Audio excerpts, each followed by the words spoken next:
Last time in the Arton adventures, the party had finished cleaning up the bandits who had attacked uh, the southern Falcona outpost. Rather bloody mess, but you guys have definitely proven you have excellent teamwork skills and are growing as a team.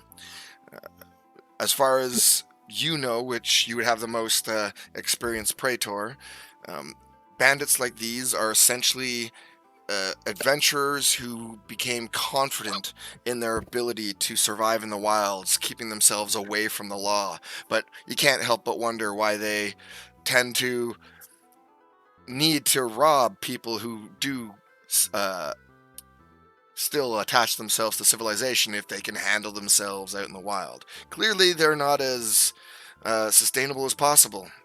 Eventually, the scouts sent by Falcona came and took possession of the place, as you have already did a good job of getting it back together. A little bit of silliness had ensued as some secret identities remain hidden still. But Sounds surprised. I, at this point, I'm getting there. I am getting there. I got to reduce some perception checks at this point. You all head back to Falcona, and each of you kind of do a little bit of your own thing, uh, allowing for Ashley and Ophelia to go on their own little hunt and get Ashley a reciprocating gift to Samson. And now I think their Facebook status is updated to in a relationship sort of thing, you know? It's complicated. It's complicated. um, I know. I think that's you and I right now. It's complicated.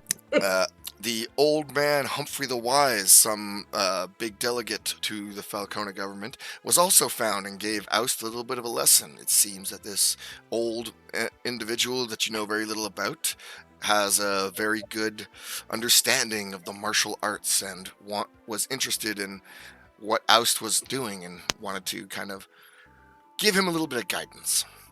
Uh,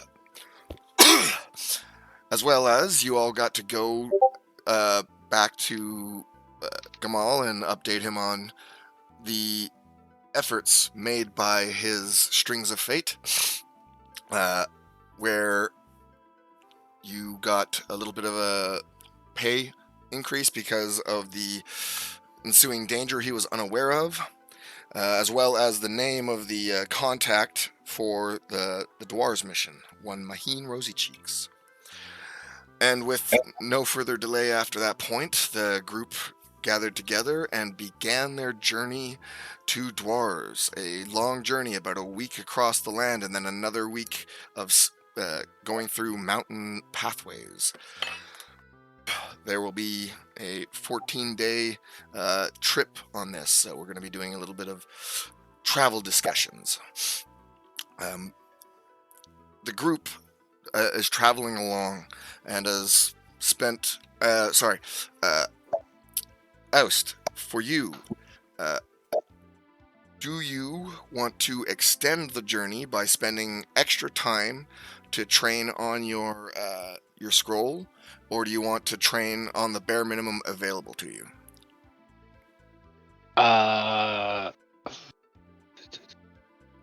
More training is more better. Aust is always eager to train. Okay, I can make that an RP point for you. Hang on. Aust is going to be so excited for the tournament.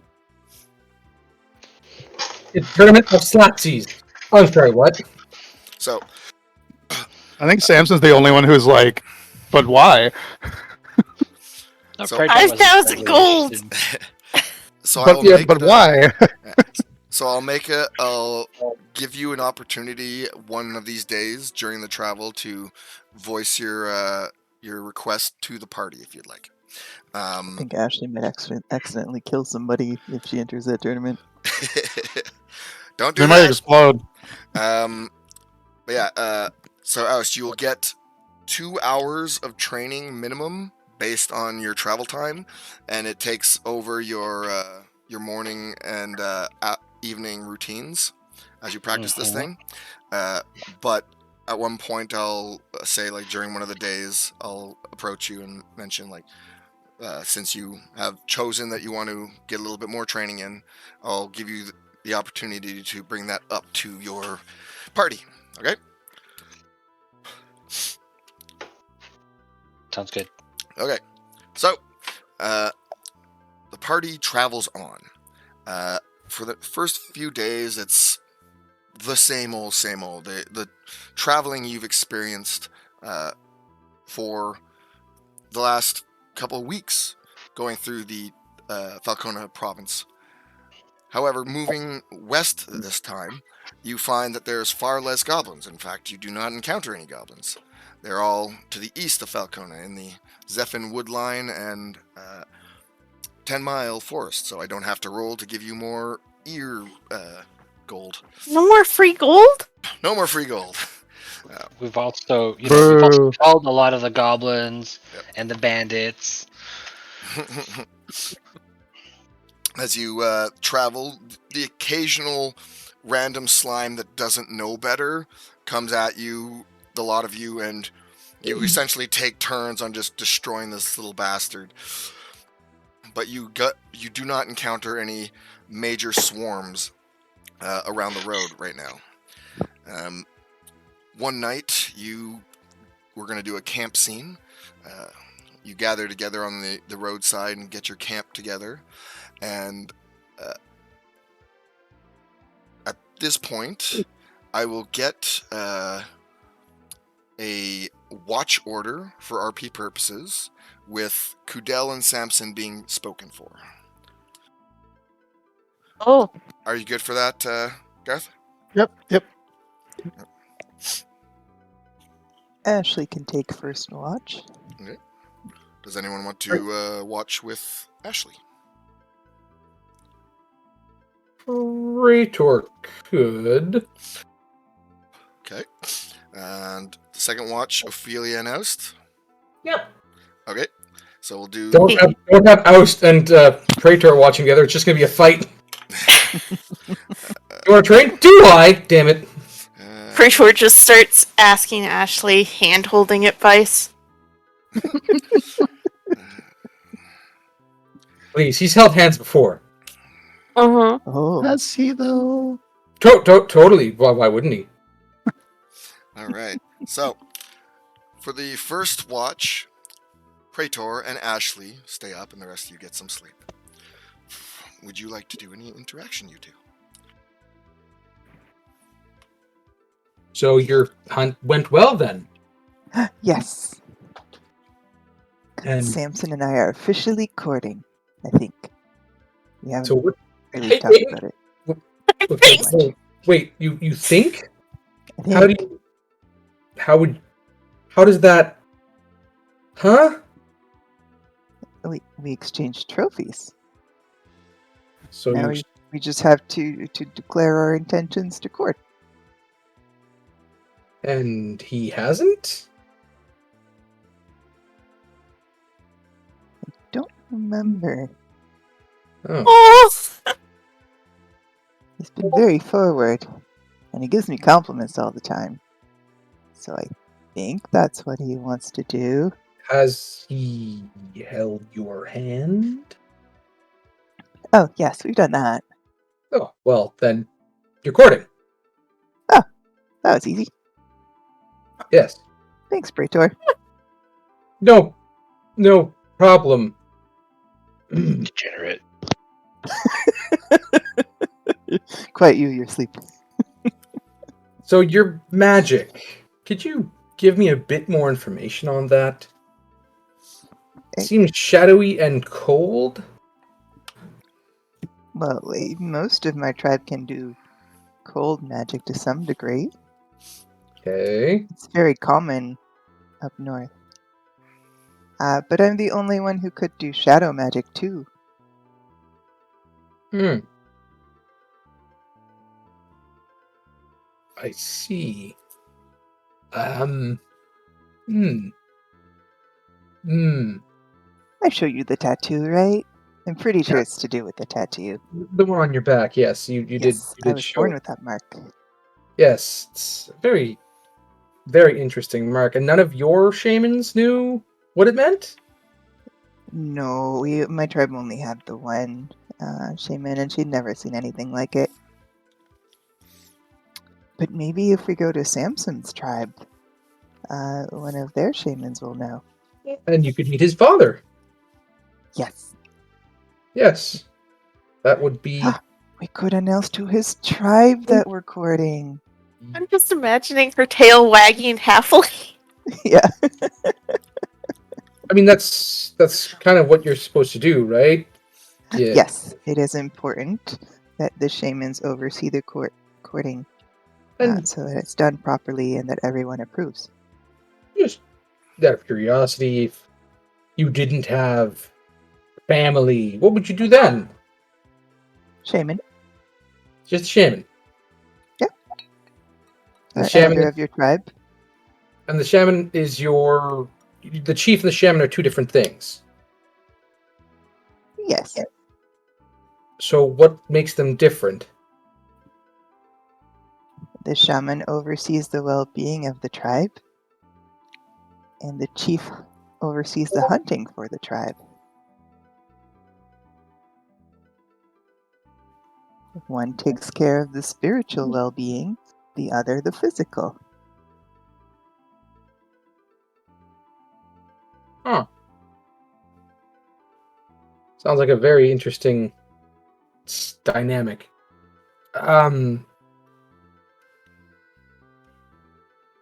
Did Ophelia say anything about me while you were hunting?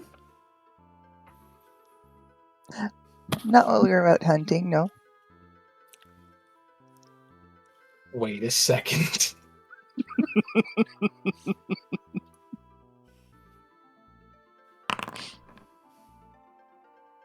How about when you weren't out hunting Oh yeah, she talks about you all the time. as a muse? Uh-huh. Okay. All right. She really likes that you're her muse. Well, I hope that I'm a good muse for her. So far so good, I think. I'm not quite sure what muses are supposed to do. Inspire, from my understanding. Oh, well that seems to be going well. Oh, she's written songs then?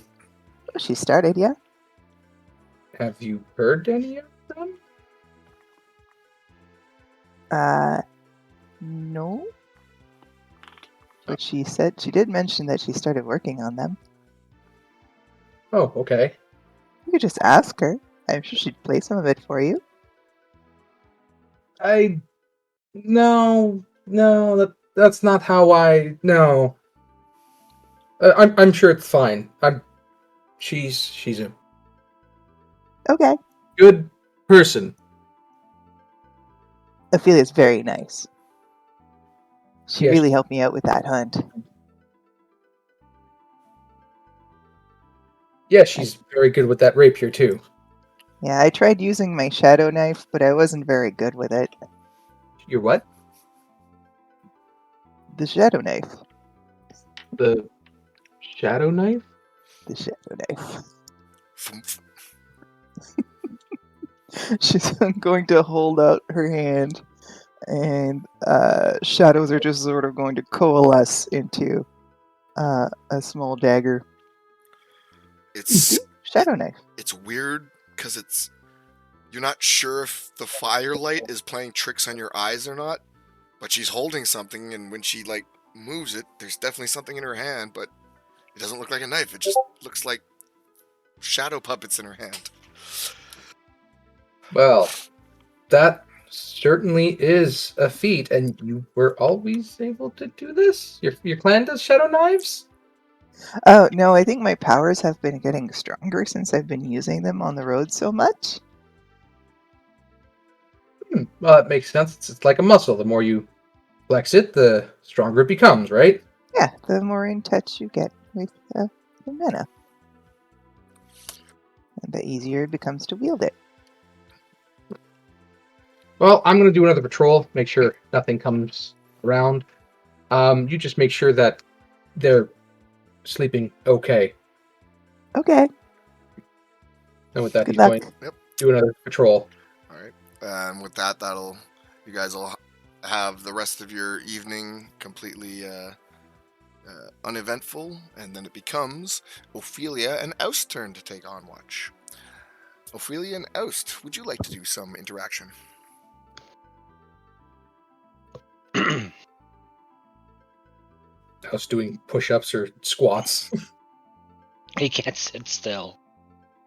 It's not possible. Unless he's meditating. He is wind. Ophelia? So, what are you doing, Aust? I'm learning. I'm expanding my abilities. Learning what? I'm following the teachings on a scroll. Oh. Okay.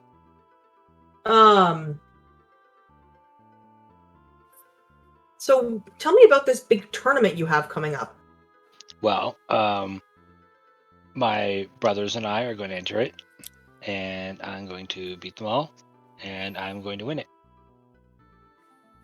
Your brothers are entering it as well. Yes. Why aren't you with them? Well, we have to train independently. Oh. And how are you so sure that you're going to win against them? The damn chair. Squeaky chair. Strikes again. Because in order to achieve victory, you must visualize victory. The answer. Okay, but you haven't won against Praetor yet. Yes. That's correct. But I will. It's only a matter of time. Actually, you could tell me how you managed to swing your pointy stick sword so fast. You were flowing, not like wind, but like something like also flowy. Water. Yes. I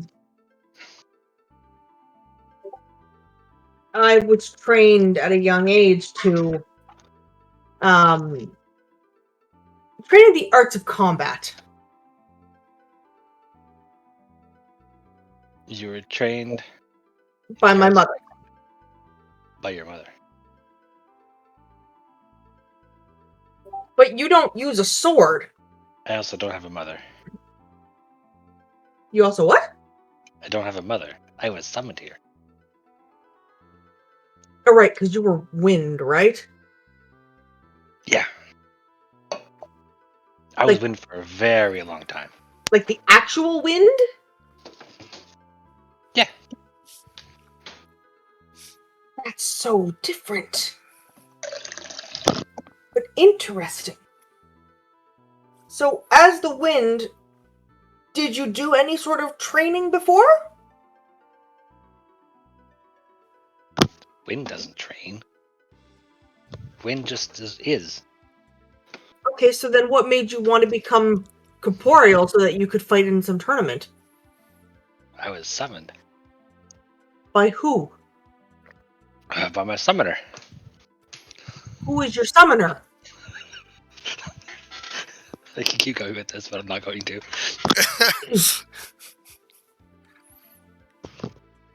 Give me a second. I gotta look it up again. Line! Arena Belladonna. There you go. You said it before. Okay, and she wants you to fight in the tournament? No, she wanted me to learn magic. So she summoned you here to learn magic, and you ran off to go fight in a tournament. No, she learned magic, and part of her magic learning was to summon me. Okay, and then... She wanted me to learn magic, but I only have so long to have a corporeal body. I wanted to master that first. And to do that, you wanted to go fight in a tournament. against your brothers. No, I went to train with the Brothers of Clairvoyance.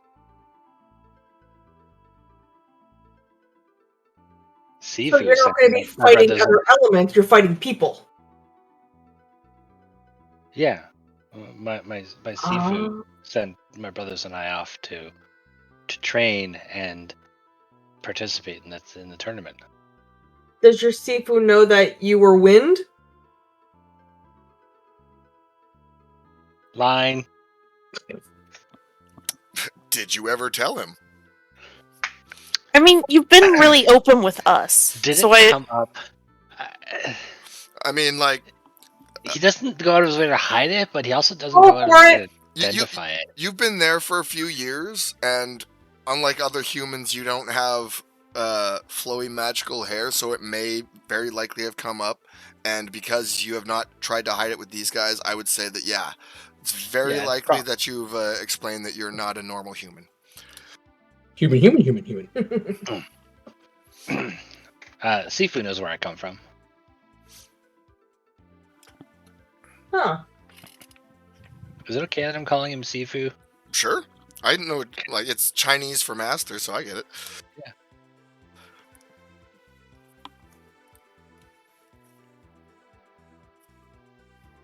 Interesting. Can you show me your sword techniques? Maybe I can adapt them to my fists. I don't know how, but sure. And I'll You stab him multiple times. Well, I- we can't actually fight because people are trying to sleep. So I mean, it really just be emotions or. Yeah. yeah, I'll show him like some motions with the rapier, so you can see like the movements. Gotcha. You learn rather quickly that her style would only be adaptable to you through your bow staff, because it's all about her extending the weapon very much like you.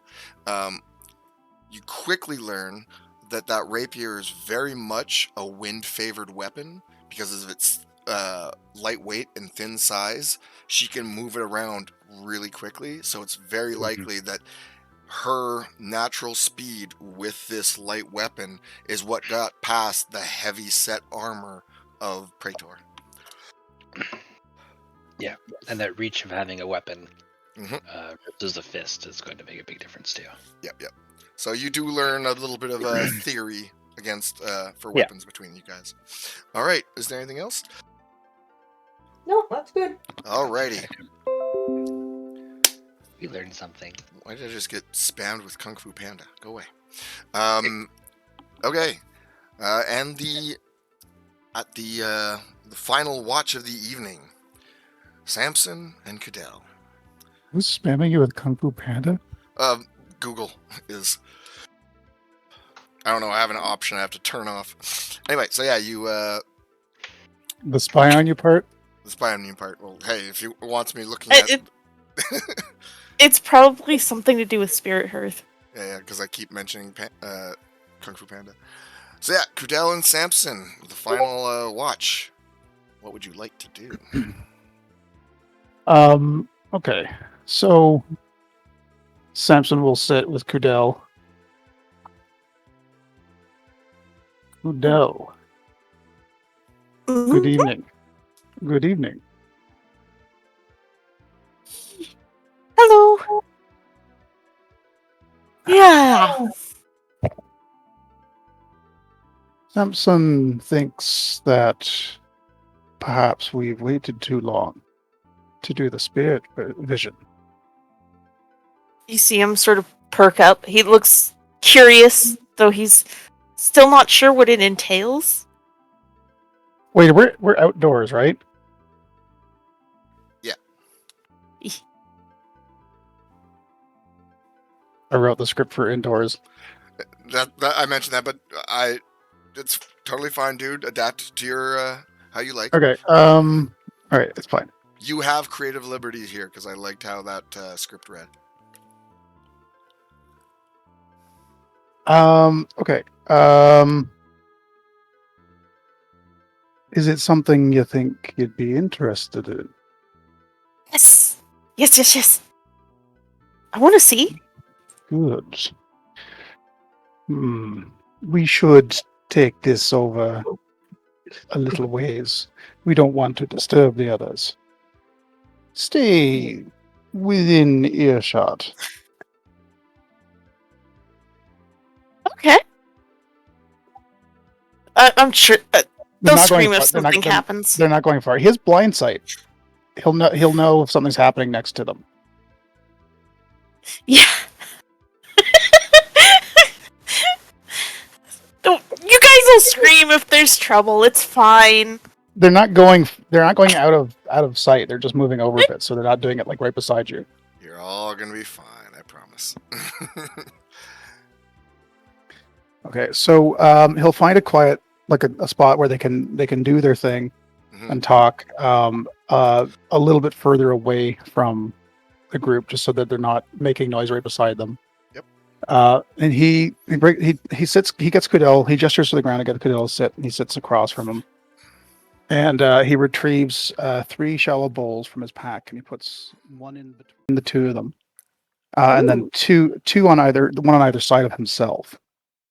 And he fills the one between them in the center with some dried herbs, and the ones on the sides are with some powdered waxy root compound.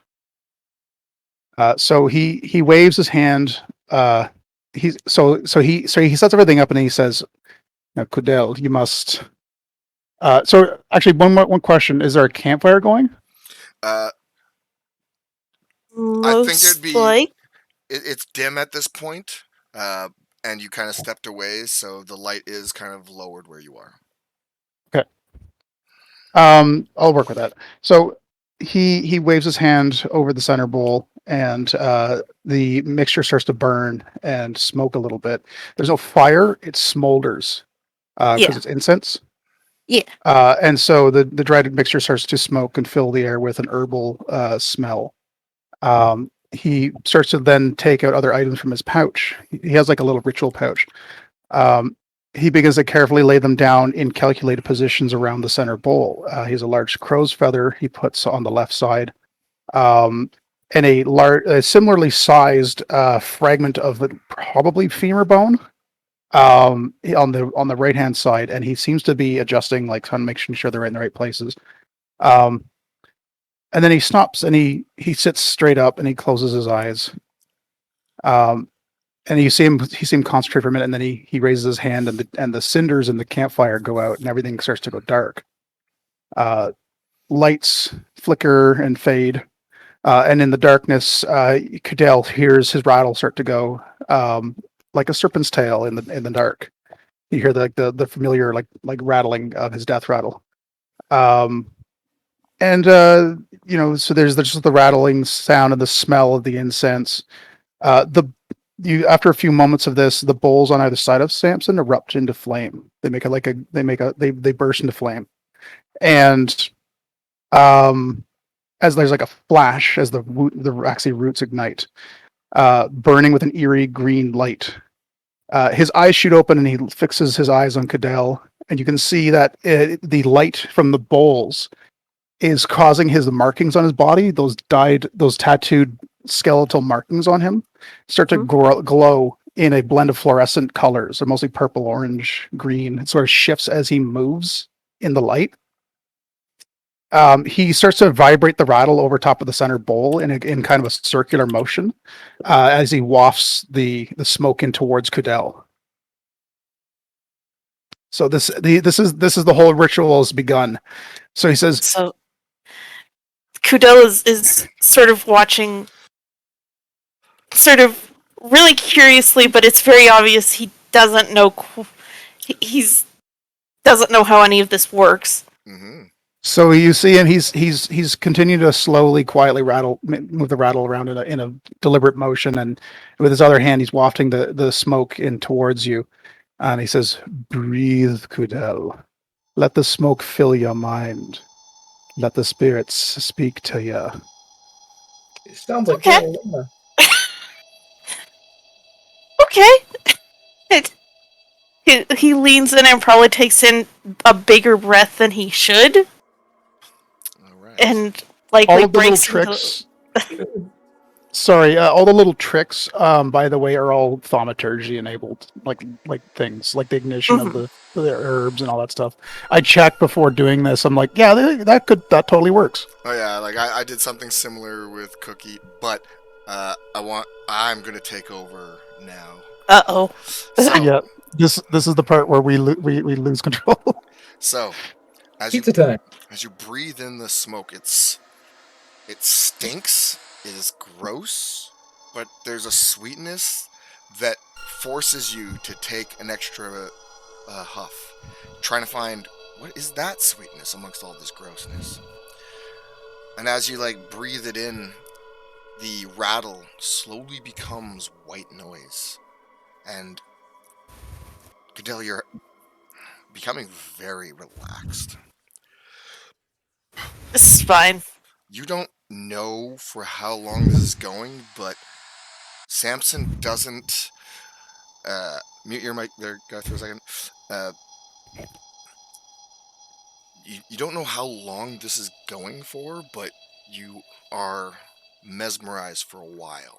Just breathing in, looking at this fluorescent skeleton in front of you that is, you know it's Samson, but he just stares at you and kind of sways as he rattles and gives this white noise, and you're becoming more and more relaxed.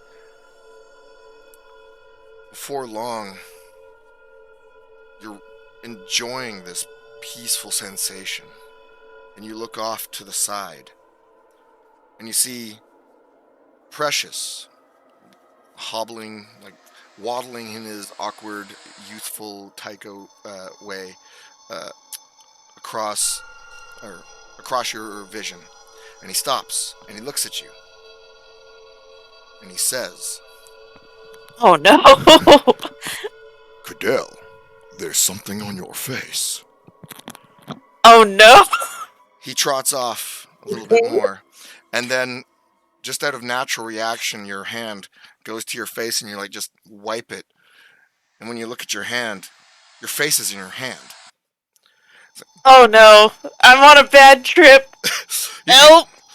you freak out a little bit, and your brain goes to the one safe place you know. Sploosh! Oh. You're in the water. Uh-oh. You're floating in the water right now, but you look down and you're still in your human form. What the heck is going on? You see Ophelia swimming next to you, and she's also in her human form. She waves at you happily. And you don't feel in danger, but you're wondering what's going on. You force yourself to go to the surface. And you look around, and there's like a little. You know that island from SpongeBob? The little island at the start of the show where it's just like the little mound of sand and one palm tree. You see that just a little bit away from you. And on the beach, you see Praetor, Ashley, Aust, and Samson all on the beach. But they all have mer bodies. Uh. You're very confused. That's what's going on. You can, but somewhere in the distance, you can hear a thrumming, strange, rhythmic beat that's just a beating in constant succession.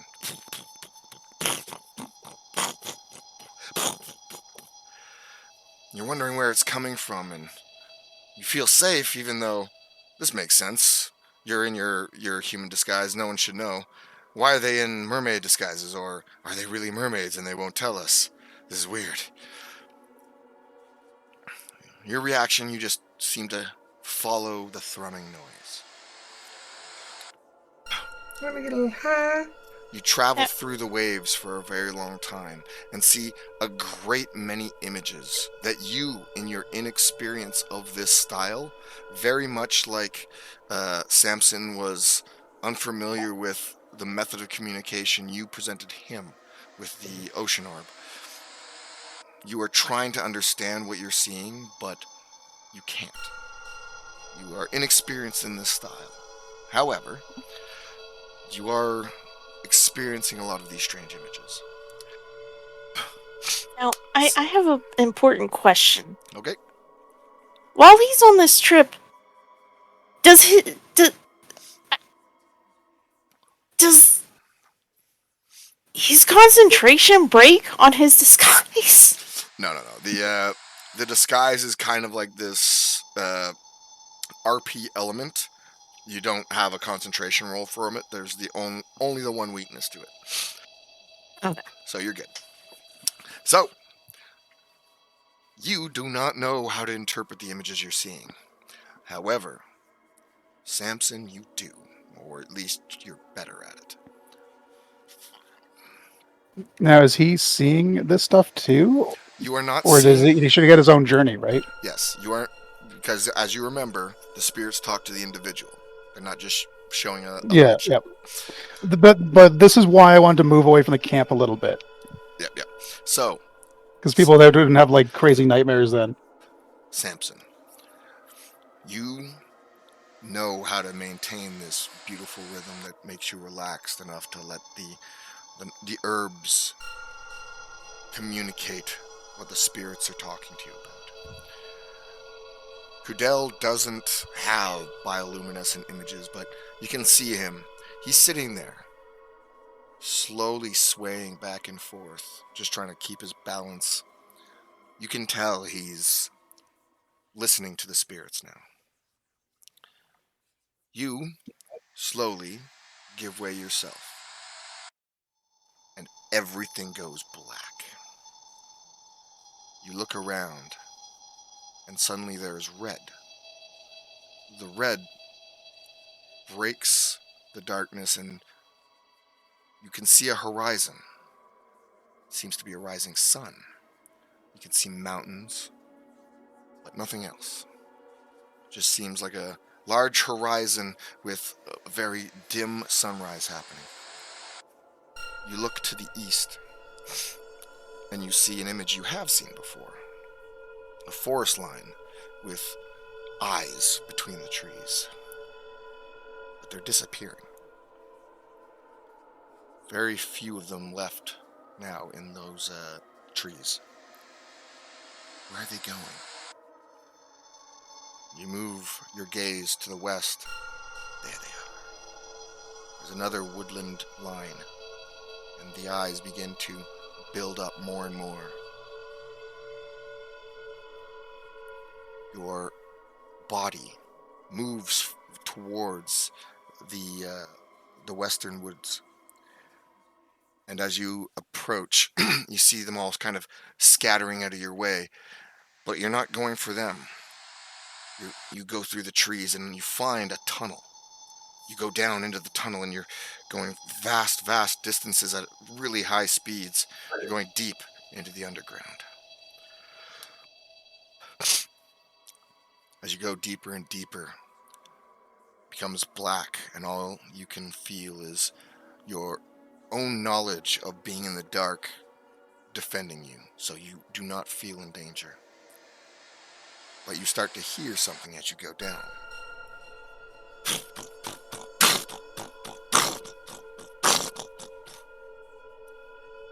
You can't see anything, but you can hear steady thrumming noises.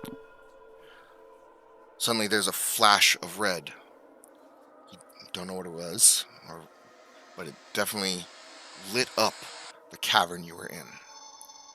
Another flash, and you see images of orcs howling. Then it goes away. Another flash, and there's orcs surrounding a large circle of, well, a magic circle of some sort that's chaotic, barbaric in its creation. The image goes away. Another flash, and black liquid spilling onto this circle. Then it goes away. The thrumming increases.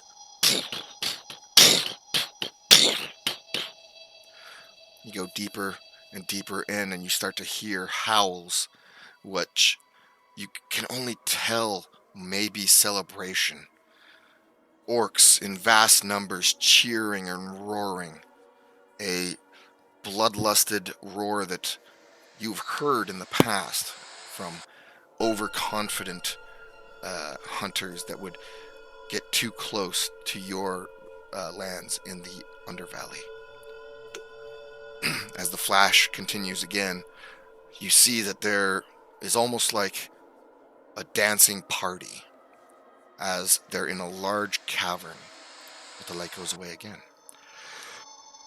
You go through, it flashes again, and they're all surrounding something. You can't tell what, though. It's the red flashing isn't giving you much indication of shapes. Just you're sure those are orcs, and you were sure that was a magic circle.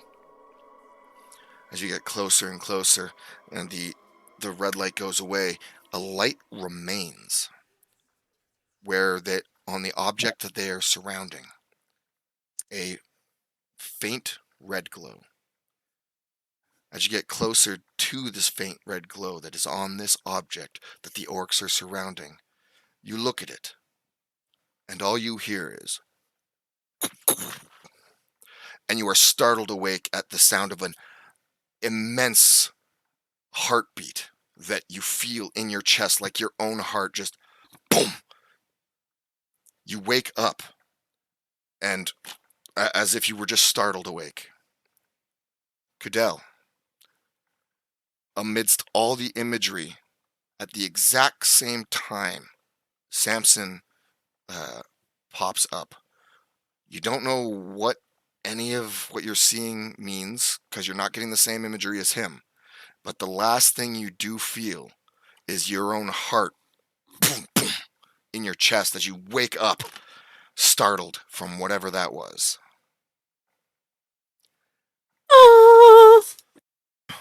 And you are both waken up. You're where you are now. It is many hours later.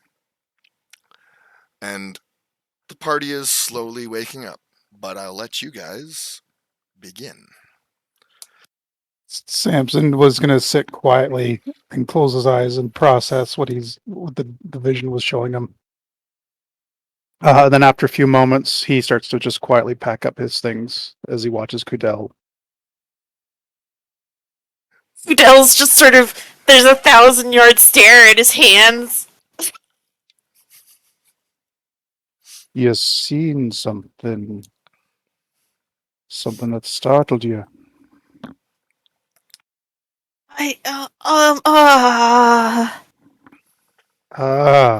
Perhaps just confusion. The first journey is not an easy one. I saw a lot of things. I don't know. Did you hear Precious talk to you? No, Samson had his own journey. To each, the spirits speak to them independently. Oh. Uh-huh. That's probably good. That's actually really good. If you saw Precious talking to you, it means something. It wasn't actually Precious. Oh, they said I had something on my face, and I rubbed my face, and my face was in my hand, and then I was in the water, and I was normal in the water, but everybody else was, well, I guess I thought there was lots of swimming, and lots of images, and I have no idea what those images mean. And then it was just weird. What was that? Samson can perhaps help you understand if you want to take some time and think about it and then explain it. Yeah. Explain what you saw. However, the visions and their interpretations typically belong to the one whose journey they were for. So there is a limit to what Samson can do. Oh. Oh, okay. Okay. Perhaps some time to reflect will help. Yeah. But what about, what did you, Samson saw a great deal of things. Some very informative, important things. He knows what he must do next. Oh. Okay. We should have something to eat. Clear your head. Reflect on what you're seeing. Okay. That's We will speak with the others over a meal. yeah. Yeah. That Do you sounds have other questions? Is my face on my face? Your face is fine, Cudele.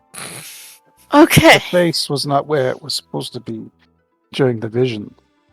That just simply means something. Okay. I'll believe you. So, Samson has other thoughts, but he's going to let it all process first. He's already kind of interpreting some of the stuff. Of course. So at this point, the rest of the party is waking up for morning breakfast before heading out. So if any of you wish to do anything before we proceed, go! So where are we headed right now? What was the current direction? Worse.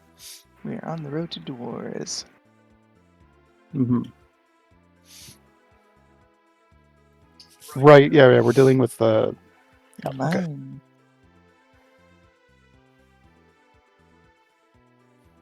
During the night, Samson had a vision.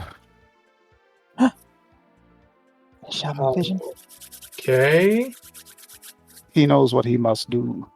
After this business with Dwarves, he goes west. Can we go with Why him? west? It is where the spirits guide Samson. West into the Zephon Woods.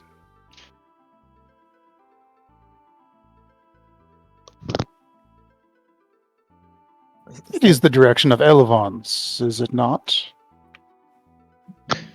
Vons is to the west. Perfect. Then you lose nothing in taking the same direction. Well, what about Lord Fancy Pants? Gamal? Lord Gamal. We will explain to Gamal. I don't There's think no we more. I don't think we have to explain anything to him. He wants us to go. Yeah. Well, Still? The tournament is still quite a ways away. the Yes. tournament will come in time if it's meant to be. After this business in Dwars, we speak with Gamal. We go west.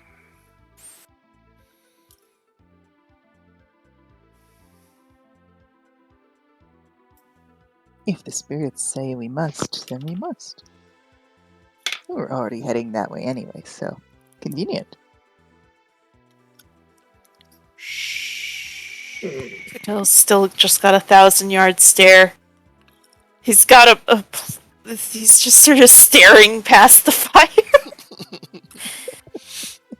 Is everything okay with Cudele? Dell's vision was perhaps a little bit more taxing. First time is a difficult journey. Did you break him? He got to go in a spirit vision. So instead of watching, you went and had visions? We so were cool. within earshot of the camp. You were not in danger. No, Cudele looks pretty out of it. I don't know if he would have been able to have the reflexes to respond properly. And yet Samson was still there. Yeah, but you also were having a special magic journey too, so... The spirit spoke to him? That's so cool. You understand Stop that encouraging them! you understand that the spirit vision requires concentration. A commotion would have disturbed it. Samson would have been alerted.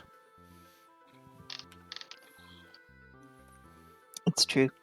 And what if they had been quiet? then we'd all be dead, I suppose.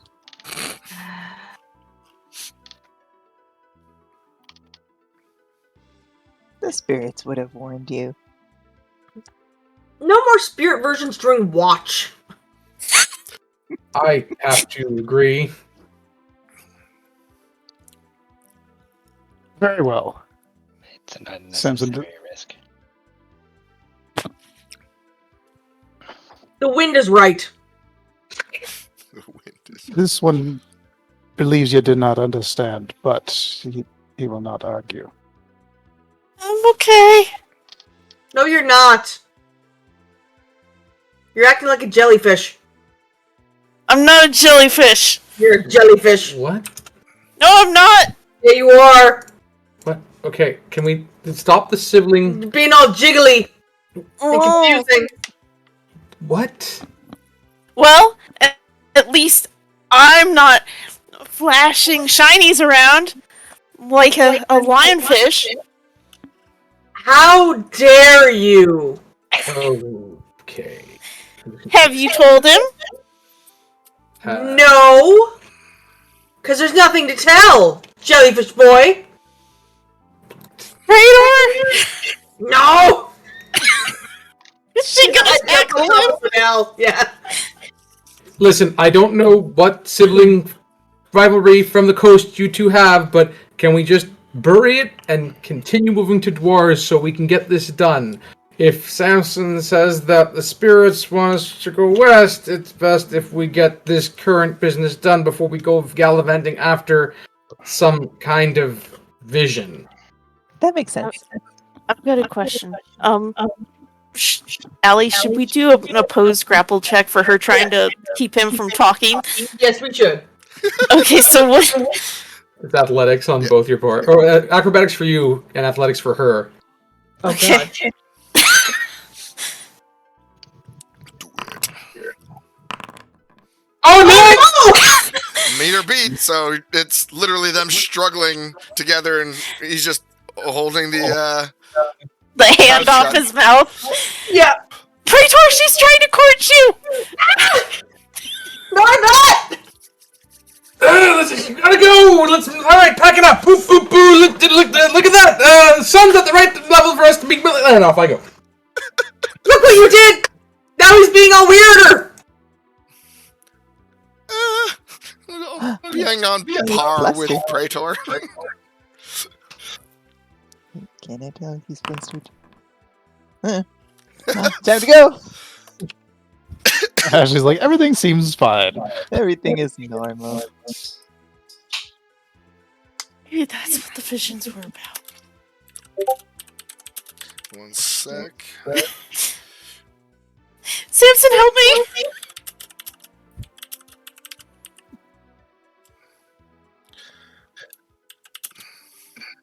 Samson is not sure what he's supposed to do with your sister, Cudele. This time you're on Just your keep own. her from killing me! If I could drown you right now, I would. Hi, but you can't.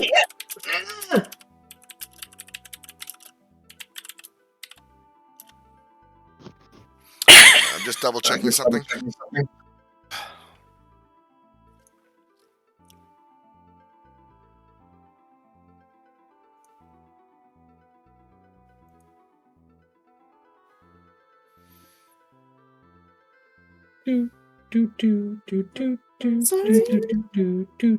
Why is Ophelia taking Praetor to court? It's time to go.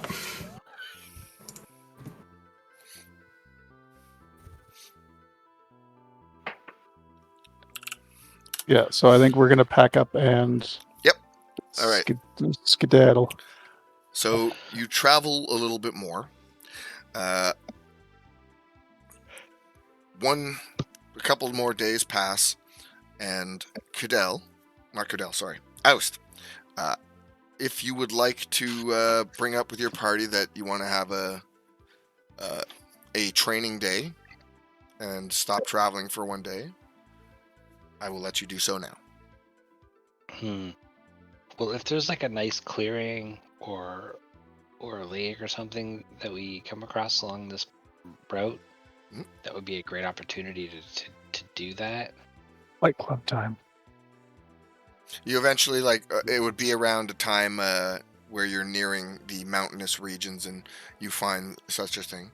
But yeah, it's all about convincing your party to not travel for a day. Yeah. So the terrain is starting to get rougher. Before the path gets too rough, perhaps we should take a day to rest and prepare for the more difficult road climbing the mountains. I mean, I'm fine with that. My legs are killing me. There's two people who aren't used to walking. Climbing mountains is quite difficult and very energy consuming. So a day of rest sounds good. I mean, I guess a day wouldn't hurt. Samson does not feel the need to rest, but if the others do, he does not argue. As we get higher up the mountain, the air will get thinner. It's necessary to acclimate.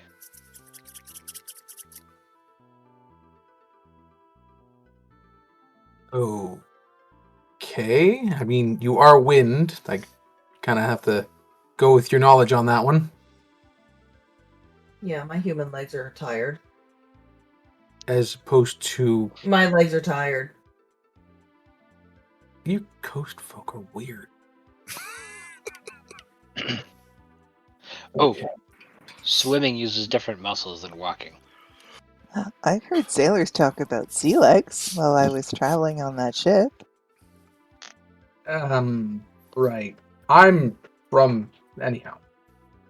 Oh, we'll take a day's rest. It'll give us a chance to relax and maybe just take it easy for a bit. Rest is important to keeping one's sanity, after all. You see Cudele start to open his mouth and then slowly shut it.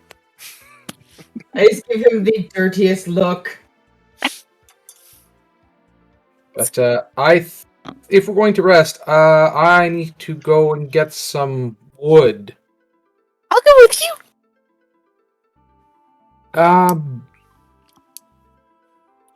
You could, but I think my muse should come with me to see how wood is gathered by inspiration. Oh, silly boy. You're the muse. Oh no, he's talking about me. I'm his muse. We're sparring buddies. Okay, Emily, you'll get a special snack and a special toy tomorrow at your daycare. Yes, I will send you with a little bag of Cheetos. Wait. She's super excited. She gets a special snack tomorrow. Oh, lucky. Birthday snack. I mean, it's just getting wood. Just, I will go to make sure you're collecting it properly. is anyone else gonna join us? Samson thinks that perhaps Cudele should stay and discuss what has been bothering him. Samson just going in with the save, like, I got you, man. Yeah, Ashley you need to tell and us about your Aust. spirit vision. Yes, Ashley and Aust, perhaps you'd like to hear this as well. Yes. And he looks at Praetor as he ushers the others away. 1 second. I'm not even gonna roll for it. He has like crazy wisdom. He knows exactly what he has a 19 wisdom. He knows exactly what you're doing. Praetor's being cool. Praetor's being cool. Praetor's being cool. There's just a nod from both parties. Just All right. slow down. So, Alice, because your day is going to be focused solely on training on this day, I would like you to give me a wisdom Actually, let me take a quick gander at this because I want to make sure it's optimal for you. No, that is your NPCs, not you. Where are you? There you are.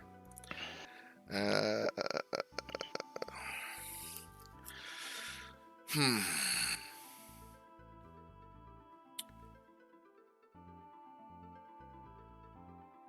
This will be both athletics and arcana.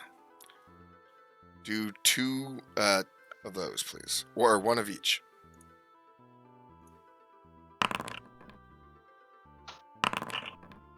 Okay. Ooh. So,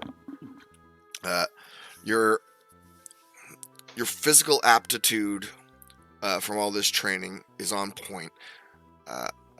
You're just having a little bit of trouble attaching what you were to what you can do now. It's weird because this old man gave you an ability that uses wind, and you're wind, but you're so detached from it now that you are a physical being. But you are going to get bonus hours of training for this, so you're good. All right. I will do Ophelia and Praetor first. You guys go off in, well, I wouldn't say woods. There's lots of trees for sure, but you're at the bases of mountains. The forest is rather thin here compared to places you've been. And you go to get some firewood and scene. Your brother was saying you were trying to court me. I thought that wasn't what we were doing. He says a lot of things. So you're not.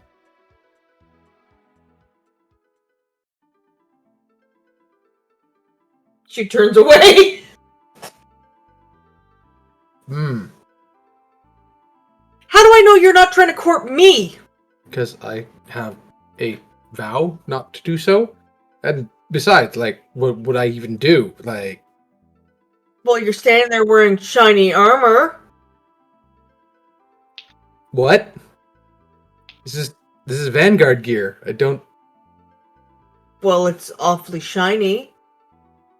Is that a thing in the coast? Shinies? Yeah, that's the only thing in the coast. What about the ability to protect those you care about? Is that even on the list? We fight sharks. Yeah, I guess that's true. You fight sharks. Well, And this Hagen. we're what? Then nothing. Lousy fishmongers. Right. These woods aren't good for firewood. No, too naughty. Come with me, and he's gonna reach out for a hand.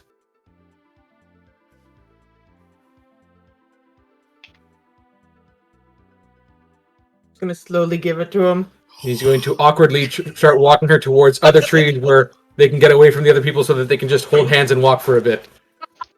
Oh, Degenerates. Degenerates. cute degenerates. How much training did I need for this thing again? 50 hours total. I will give you your total amount when you get to Korak. So you guys are going to, when you get to Dwarves, when you guys are going to just walk, gather firewood slowly, but be hand-holding degenerates the whole time? Yes. Aw, See, as long as we're not trying to court each other, holding hands is perfectly fine, right? Yeah. Yeah. We had that conversation. Exactly. I'm just confirming. That's Look, my brother's a bit of an idiot. And he says things and does things that are stupid sometimes. But he means well. Aren't you twins? Yes. I'm a bit of an idiot at times, and I say things and do things, but I mean well. Like sneaking into not non-invited to a paladin's swearing ceremony? Well, the door was open. You were in the window. The window was open. No, it was not. Yes, it was. You have no proof it wasn't. I literally watched you push it open and fall in. I fell in after I watched the whole thing first. Unlocked counts as open. Unlocked counts as open. No, it's supposed to be that high. Well, anyhow, this is nice. I'm glad that we get some time to hold each other's hands and touch wood. I mean, get wood. Pick up wood for fire. I love how you pay him. Yes. I mean, it's no like seaweed, but You burn seaweed at the coast? nothing really burns per se. How do you stay warm at night? Natural cold resistance. That's totally a human trait. I see. Seaweed. We should probably get back soon. They might get suspicious. Let them get suspicious. Do you want your brother to think that we're actually courting? He can think what he wants to think. He went on a spirit quest. Is that jealousy I hear? No. You want to go on a spirit quest? No. I see it in your... Why don't you ask Samson? Maybe he'll send you on one. You can find out all about your... If I'm your... That's actually a good idea. Good. Ask the spirits. Am I your muse? Well, you are. Well, then the spirit should say yes, right? I don't know how these things work. I'm not a spirit person. I have no idea that. I think it's all just a bunch of hoopla. Are you gonna tell it to Samson? No, he seems very proud of what he does and actually believes that shamans know what they're talking about. Maybe it's an Eclipsian thing. Spirits... I believe in those destiny. two are courting, so... Yeah, they're coding. I mean... Not to mention he made like things boil in their skins and made their bones disappear. No, that's different. That's not spirits. That's magic. That's a completely different thing. Totally different. Completely different here. But yeah, I believe in destiny and, having great purpose, but spirits telling you that? I don't know. Saint Arton, that's someone that you can really put your faith into. The person with no face. I mean, it's because the stories are so old. The one that's never around. Okay. It's hard. I was in a bad place, and Saint Arton, the teachings of Saint Arton really helped me and my family. So, it's... What happened? Who hurt you? I didn't really get hurt, but my family were in trouble, so I did some things, and we escaped to a church, and I joined the church to pay them back for all the nice things they did. And you need help. I can drown people. I can handle myself, and this problem has no way of following me. It's across the ocean. It's fine. Okay, but if it comes across the ocean, I can take care of it. There's no way they'd ever... No, it's fine. That problem has been completely dealt. They will never be seen again.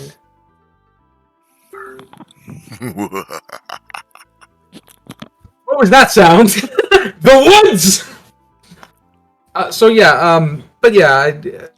Saint Arton, it doesn't sound like it's believable. I don't have doubts per se, but it is my lot in life, and I take my vows very seriously. But Father Ambrose said that some paladins, they can have families. Yes, usually after they're done their service. Well, how long is the service? I don't know. Shouldn't that have been something you found out before you went on quests? I was kind of in a hurry to leave, truth be told. Well, that's not very responsible. Yeah. Speaking of responsible, we should be getting back now. He's gonna kind of yank on her arm. Come on, we got to go back. Okay, but say if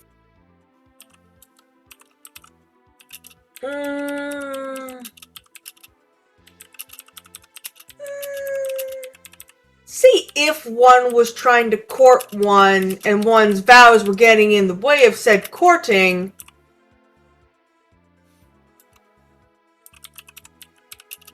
What?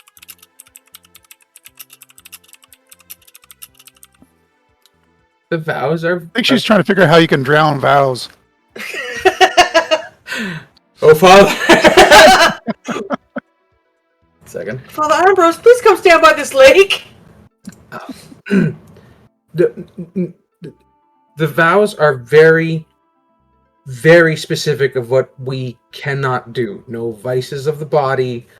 So, hand holding is fine. It's still well within the parameters. There isn't a vice here. I could be holding anyone's hand, any shapely body's hand. It's fine. Any person's hand. Okay, hand holding is good and nice. Yes, it's very nice. You have very soft hands. Thank you. I use them to play instruments. Shouldn't that give you calluses? They're very good hands. Huh. But so what? So then, what are? Okay, so no body stuff. That's right. So, but they never said anything about the heroic muse and working with She's really trying at this point. being completely enamored with his bard and then working side by side closely. I mean, we're close right now.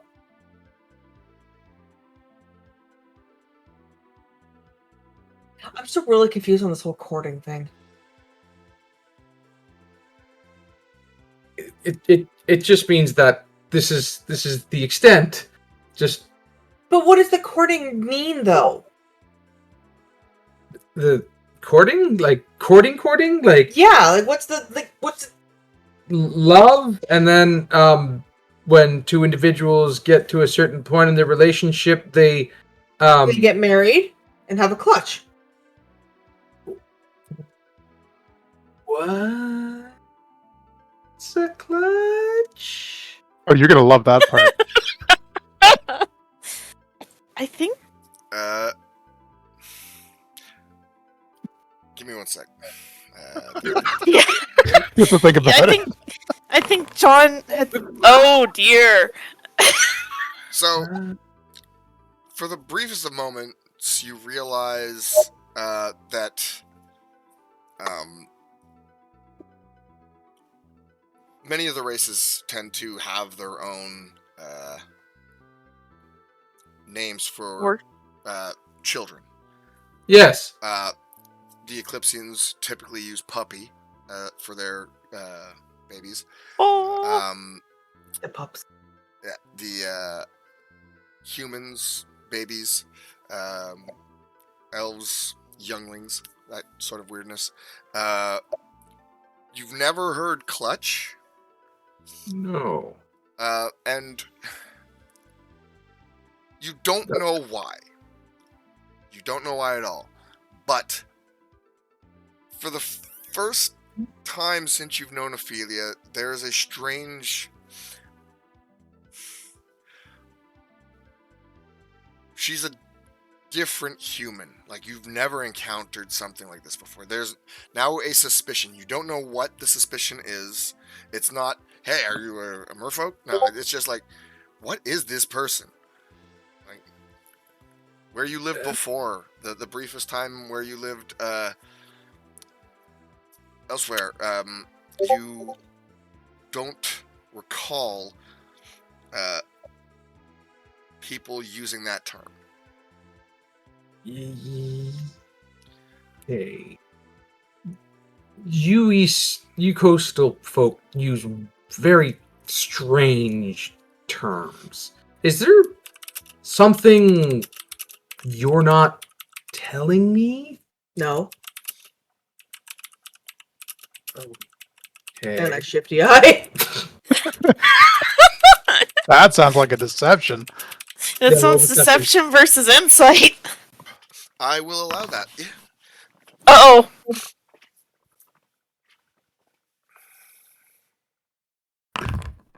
Uh-oh. Uh-oh. Yeah. There is something you're not No, telling shifty eyes. So not shifty eyes. Listen, Ophelia, you're very different from the. You're holding my hand again. Praetor, there's something you don't know about me that might scare you. Okay, And I don't want to scare you. you drown people. Okay. There's another part you don't know about me that might scare you. Worse than drowning people? Kind of attached to that part. We have to go It's to the not a lake. religion thing, is it? No. Okay. But I like you. And your soft hands. My hands are soft? Well, yeah. He's got gauntlets on right now. Well, not the gauntlet, but the hand part is soft. Okay. It's not like It would have scales. claws. Doesn't have claws Or scales. or scales. Yep.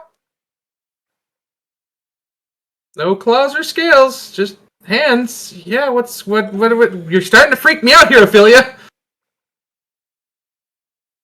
No, I'm not. Okay. So what's this other thing that would make me and you've let go of my hand?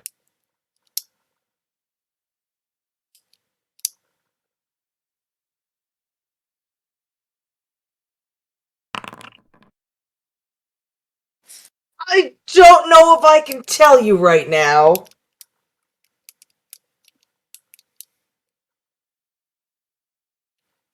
You kind of confused.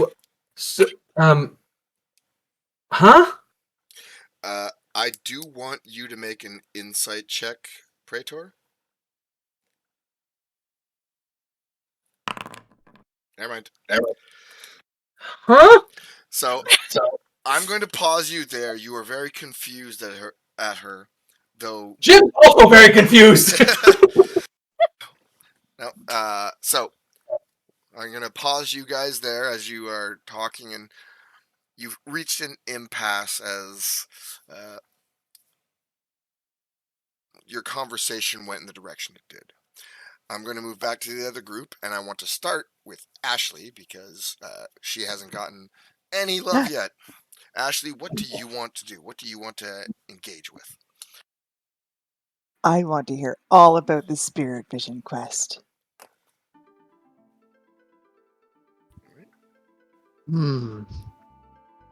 This Will we- one thinks that. Sorry, you go ahead. You do yours Will first. we be traveling to meet your tribe? Possibly. Will I be able to declare that we're officially courting?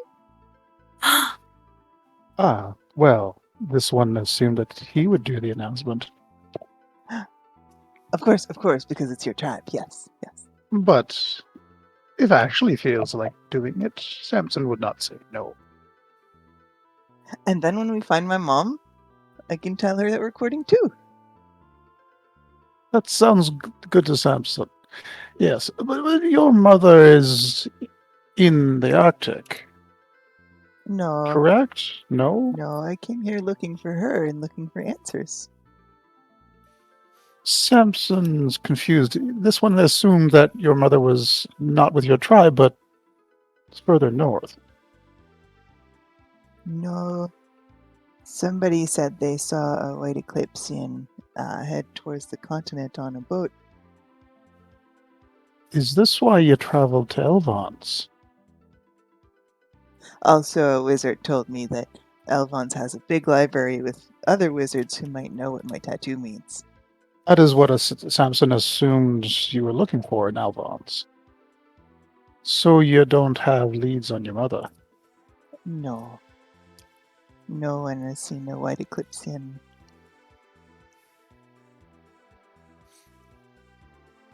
We can ask. Perhaps somebody in Elvons will know of a way to start that search. Yes. Has anyone in your tribe ever talked of meeting a white Eclipsian? Not that this one recalls.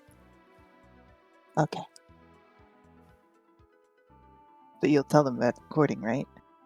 Oh, yes. Okay, okay. Aww. Cudele! the recording! Cudele, like, Just imagine him like, aww. So tell me about this spirit vision quest. I need to roll something first. Okay. Okay, so I was there and I heard the drumming and felt really good at first, and then I saw Precious. And Precious walked by, and Precious said something was on my face. So I rubbed my face, and my face was in my hand. It was very weird. And then I went where I felt. I fell in the water, Mm-hmm. and I was normal in the water, Okay. and Ophelia was normal in the water, Uh-huh. but everybody else was on this little island, and they weren't normal. Does that mean we need to go to an island? oh, so you said not normal. Yeah.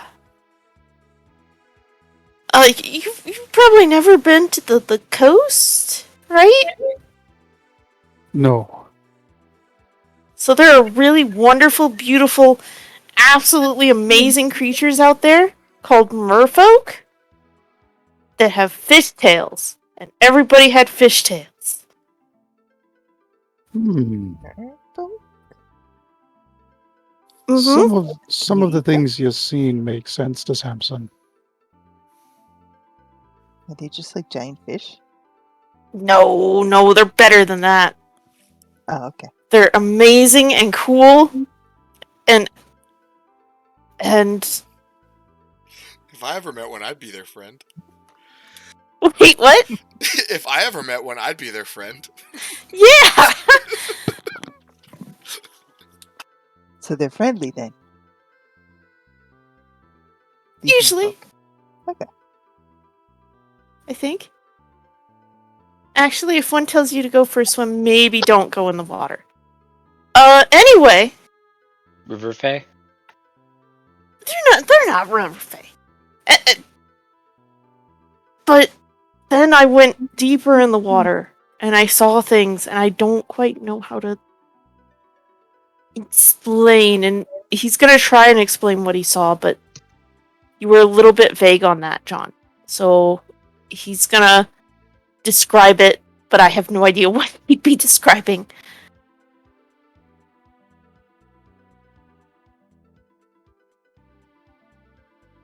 John? John? Oh, Oh no. He might have Todd? heard. Sorry, I'm here.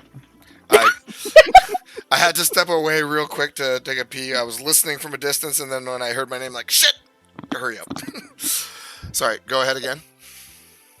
So Cudele mentioned that he went deeper in the water and started seeing things. You were really vague on that, so Yeah, the Cudele's images. gonna try and Okay, so describe do a history check real quick. me. Yes, just a quick history check for me. Okay. None of the things you saw made sense. As you went deeper and deeper in, the water was rough at one point. There was a landslide, falling rocks. It was weird because you're in the water. It's not often you see landslides. There was flashes. Well, maybe the flashes above you. That tingles a memory. Then it was just darkness and somewhere far, far away from you in the black is when the single heartbeat that pulsated in your own chest and startled you awake occurred. It was weird. I don't know what any of that meant. Except, well, I don't know. Some of it felt familiar, but some of it wasn't. Neat. What was your insight meant to determine, Ashley? If she could make any heads or tails of it. So you're mentioning all that to Ashley? Yeah, she's. Yes. I'm assuming she, Aust, and Samson are there. Okay. So with your insight check, you are familiar because of who raised you of certain shamanistic traditions. Mm-hmm. Your clan doesn't use them, but your shaman was well versed in this form where you seem to surrender your own faculties to make sense of something that corporeal entities usually cannot detect. With spirits, the spirits are beyond mortal beings, so you just have let the spirits guide you. So you have to surrender yourselves and try to understand them, but they don't have language. They try to address you in ways that you are familiar with, and you literally have to figure it out. So it sounds like Cudele went on one of these trips and, rightly so, has no idea what to make of the imagery. It sounds like they were trying to tell you something important, but I have no idea what any of that means. Samson thinks he understands some of it. I'm going to roll based on... So his first instinct was the first part of it, the hand in his face and getting talked to by Precious. Precious. Thank you. Is something to do with like an identity crisis he's having. It's possible. Because like Precious is a familiar face who knows something about Cudele that he's hiding from everybody else. That's kind of like the idea. I won't even make you make make a roll. That sounds pretty logical. Yeah. So. Okay, so here I'll just repeat it then. Cudele, going through your journey, it sounds to Samson that you carry a burden. You carry something about your identity that you don't share. The familiar face of Precious is someone who knows this, but doesn't speak it to us because they cannot. It's something that you hide from us, that you keep for yourself. Something you I'm not hiding anything. Deception insight.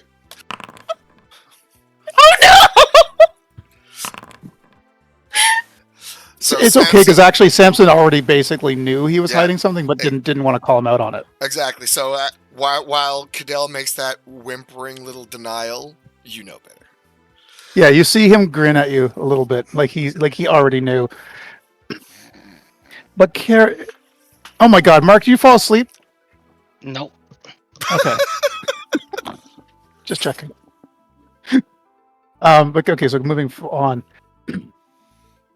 Perhaps now this part Simpson does not understand because he does not know exactly what it is. But the part with us being on the island, being some kind of sea beasts, separate from you and your sister, something to do with the perception of us as being different than a coastal folk. But the part that you describe that gets Samson's interest is the thrumming and the heartbeat, because Samson heard those as well. And it is most unusual to hear the same things between two different spirit visions at the same time.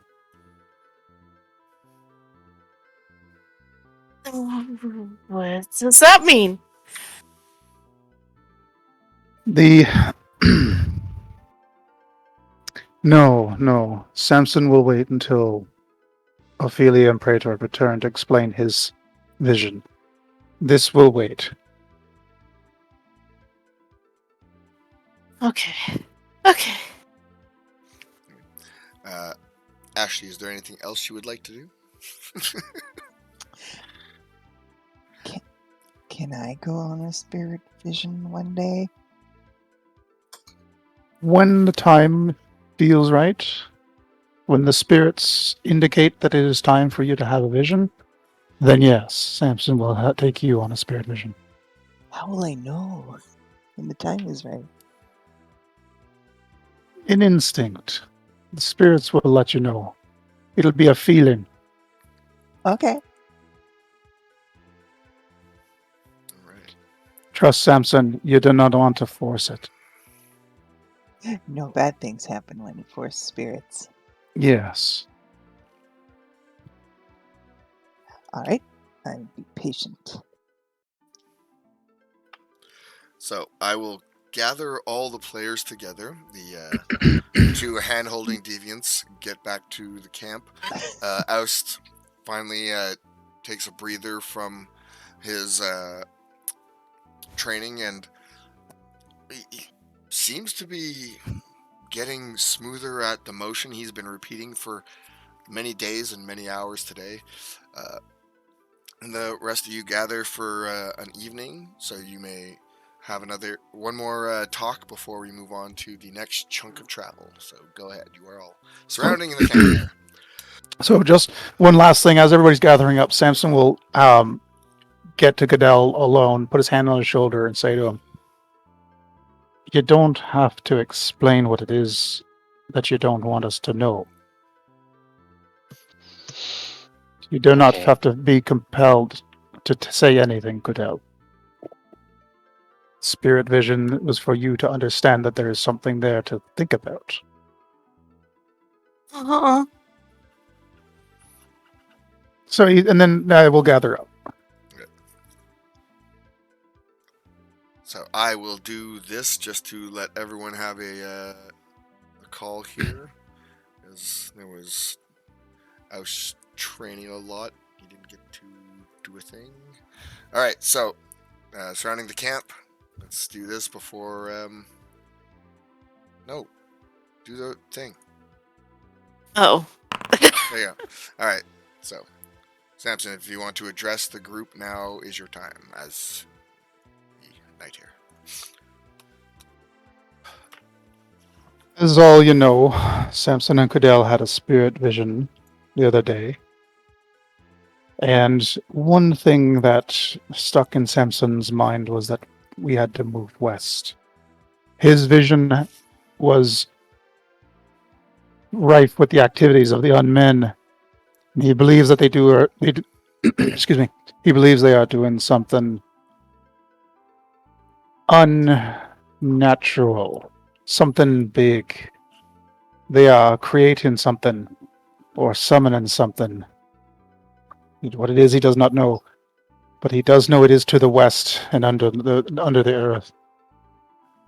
But the part that gets him, the part that Samson finds unnerving about the whole experience, is the noises and the sensations that he felt were shared between his vision and Cudele's. And he does not know what they mean, but he knows the significance of a shared sensation is not normally done. This is important. Very important. Then we Oh, must not fail. okay. I mean, you could always just maybe have a spirit vision with someone else to make sure of this. It's not how it works, Praetor. Yeah, Praetor, the time has to be just right. Of course it does. Yeah, right. Sorry. I mean, Says he after hasn't. he learned about it 5 seconds ago. I mean, yeah, yeah. What do you mean, Cudele? Uh, I mean, it makes sense. I mean, the Church of Saint Arton does things at certain times, right? Praetor? Yes, but those of us with a connection to Saint Arton can always call upon the gifts. But can you talk to him? Or her? Or them? You don't talk to them. You what?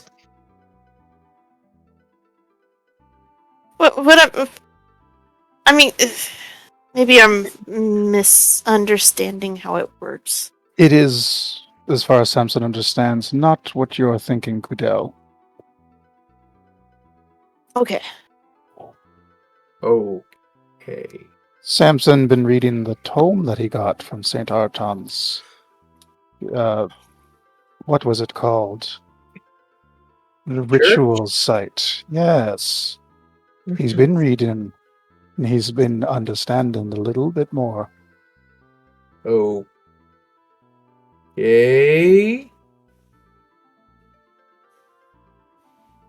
Well, anyhow. But But the vision isn't very clear. There is a calamity that ahead of us. Something dark has happened, and the unmen are behind it. And if we do not act to bring it to light, something terrible will happen. They are performing a ritual. So we stop the ritual. Yes. But first we must understand it. We must find it. so wait. If this is this like Falcona endangering threat or The whole world, perhaps. maybe we should I don't know. I mean, we're near the Gamal thing, but maybe we should just go and take care of this threat if the spirits are so concerned about it.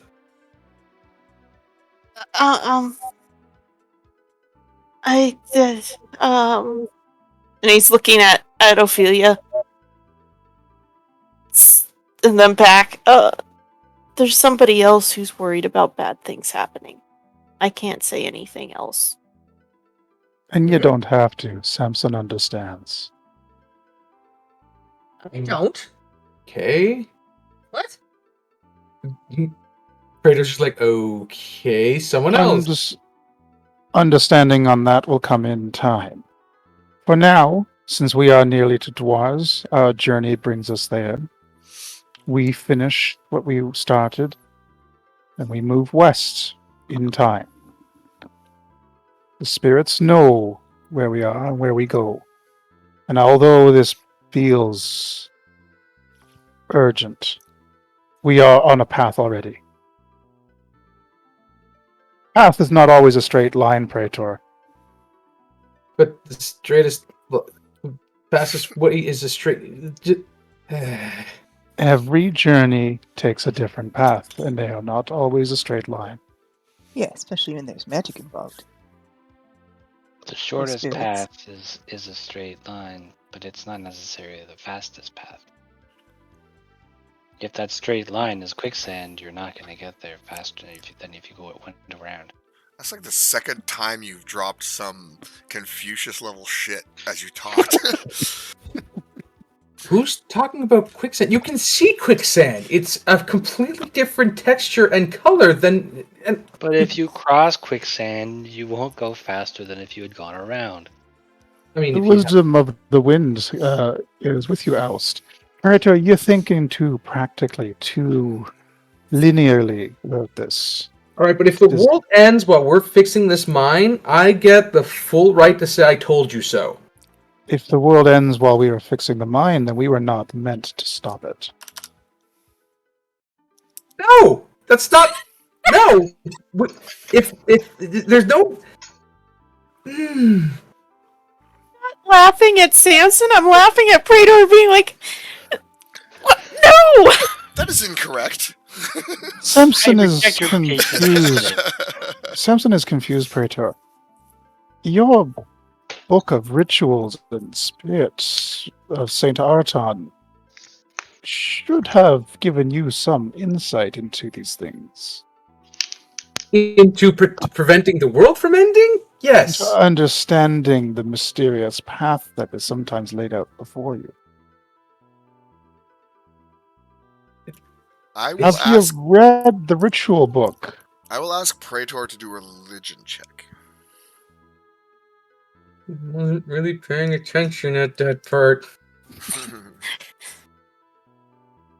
Like, I just want to do the shield. You actually Oh read the Bible. no! Oh no! He's You a did not read paladin the who Bible at hasn't all. read the Bible! You get the impression that he might You be liar.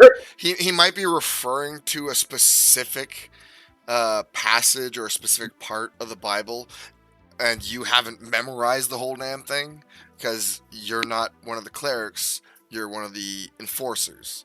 So I'm supposed to do good, not have the process on how to do good. essentially, yes. Then take advice from those who do study such things. Have I don't faith, study such things. have faith, Praetor, that you are on the right path. And he grins at you, kind of throwing that in your face a little bit. I'm.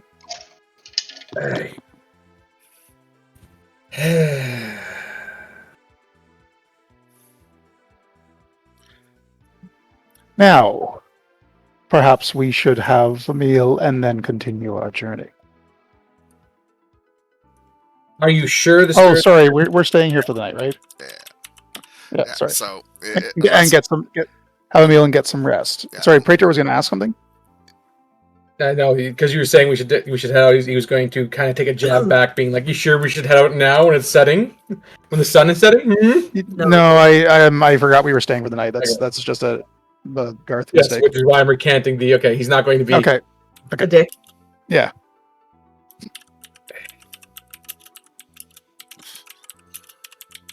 Well, I All guess there's watches then. Yes, we should set up watches. So, is there anyone else who wants to do any RP amongst each other with anyone specific? I still would like to talk to Ophelia, Okay. if that's okay. Is there anyone else that wants to do stuff? I think in the interests of random fun RP, we should just roll to see who's paired up for watches. We can just draw straws. This isn't going to be a watch rotation. I want to kind of get some in-character RP Okay. done because, like, I have several events of travel.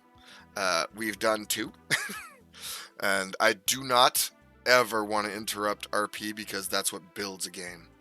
So if anyone else wants to do some RP on a watch, I'll do it. I just right now, Cudele and Ophelia are spoken for. Yeah, I'm just saying for like generally, if nobody has a specific, I want to talk to so and so on watch, we can just do rolls to see who gets paired up, so we can have some interactions with people who don't normally pair up. Not a bad idea. I guarantee you we will not be done the travel session this time. I will do that for the next session. So, anyone else other than Ophelia and Cudele? Nope. Praetor's going to be grumbling about didn't read the Bible, didn't show him. Aust, do you want to? No, I'm good. Ashley? Keeping an eye out for signs from the spirits. You got it. All right. So, on one watch, Cudele and Ophelia find themselves working together to keep the camp safe, allowing them to have a little bit of RP interaction. Go ahead. Hey, Hi. how'd it go? Why do you care? You almost ruined it all. Well, you were gonna have to tell him anyway. Well, it can't be courting. It goes against his rituals. His vows. Well, then why were you trying to be shiny for him? Because I want to court him! You see him just being like, ah! A plume of smoke releases itself from Cudele's ears. Huh? But he's all stuck in his stupid vows. Oh. I wish I could drown vows. No, we don't need to drown things. It makes stuff so much easier. Mm.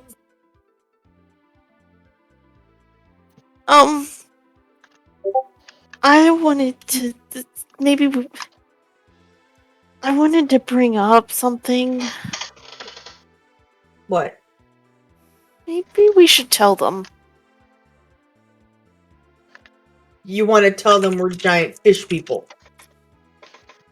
I mean, I don't think that they'd get upset. We've known them for a few weeks now, and they haven't. And they don't seem to have a problem with Aust being wind or Slay the fish beast. Eclipsian. Slay the fish beast. No. Yeah, Praetor was getting potentially wise. I almost told him, and then I didn't because I wanted to talk to you first to see if we should. And Yeah, bring that up. Hi, I'm really a giant fish. It doesn't just come up. we're not fish. We're cooler than fish. I know that, but like they're just gonna think we're giant fish. Well, we find a pond and we say, "Hey, there's something we need to tell you." And we say, "Please don't be upset. We didn't want to, the parents told us not to tell anybody, but we trust you guys. You know? I mean, they're okay with us being wind." Yeah, but we don't know if that's really real or if he was dropped on his head a lot. Oh my god. Like, let's be fair. He's a little He's saying punch drunk. wind. He made arms out of wind When? during the fight.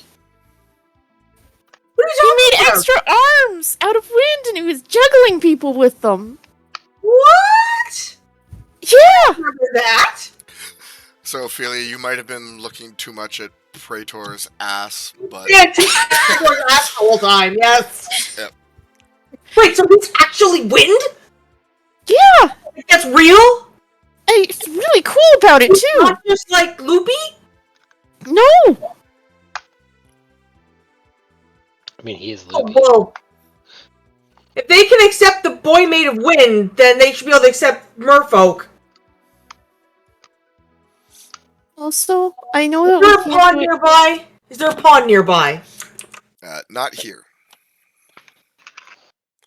First pond we see?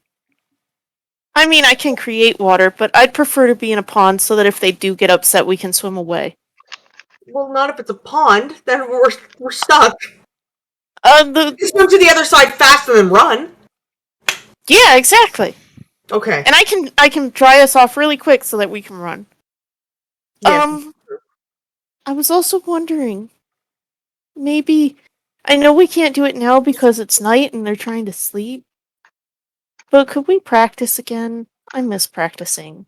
Oh, yeah, of course we can. Best siblings? We're siblings. They hug and make up. I think. Ah, Either that or she stabs him in the back. They hug and make up. Okay, so I want to do something. I'm gonna take control of the reins a bit here, as you guys Uh-oh. How dare you! as you guys have made up here. This is beautiful. The next day, the group gathers together. The twins are, while the ever-present existence of conflict is with them, they seem a little happier with each other. Um, Ashley is looking around for spirit interaction, and she's eager to experience that sensation with Samson. Uh, Praetor Praetor is a martial, military trained individual surrounded by people who aren't. A but nice way of doing it. but he starts to see his value amongst this group. With Aust, even in the last great combat they had in the southern Zephyr Road outpost, where Aust had finally started listening to Praetor and they started to work in tandem in a really good way. Father Ambar seems to have hit the nail on the head. Praetor's presence is beneficial to this group. And Aust, you are working very hard and getting closer and closer to mastering this technique from Humphrey the Wise. The group eventually sets out to continue its long trek into the mountains towards the city of Dwars. Korak Mountain being a very vibrant place filled with monsters, just like every other wilderness terrain. However, there are more things to do before you get there. One day, as you're traveling through the mountains, I need Ashley, Aust, and Praetor to do investigation checks, please.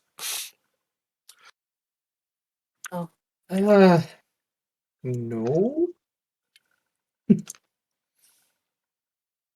I said please. So demanding. Nope. No. I said no. Ashley and Aust, please. What check again? Investigation. Frozen. Okay. I gotta relaunch. I'm searching real hard. Really wants to find that spirit. sounds. Now this is for information that you should know, whether or not you know it. Oh, okay. But she still really wants to find that spirit. Is it here? Is it under this rock? Up in that tree? I hear typing. Aust. Yes, okay. All right. So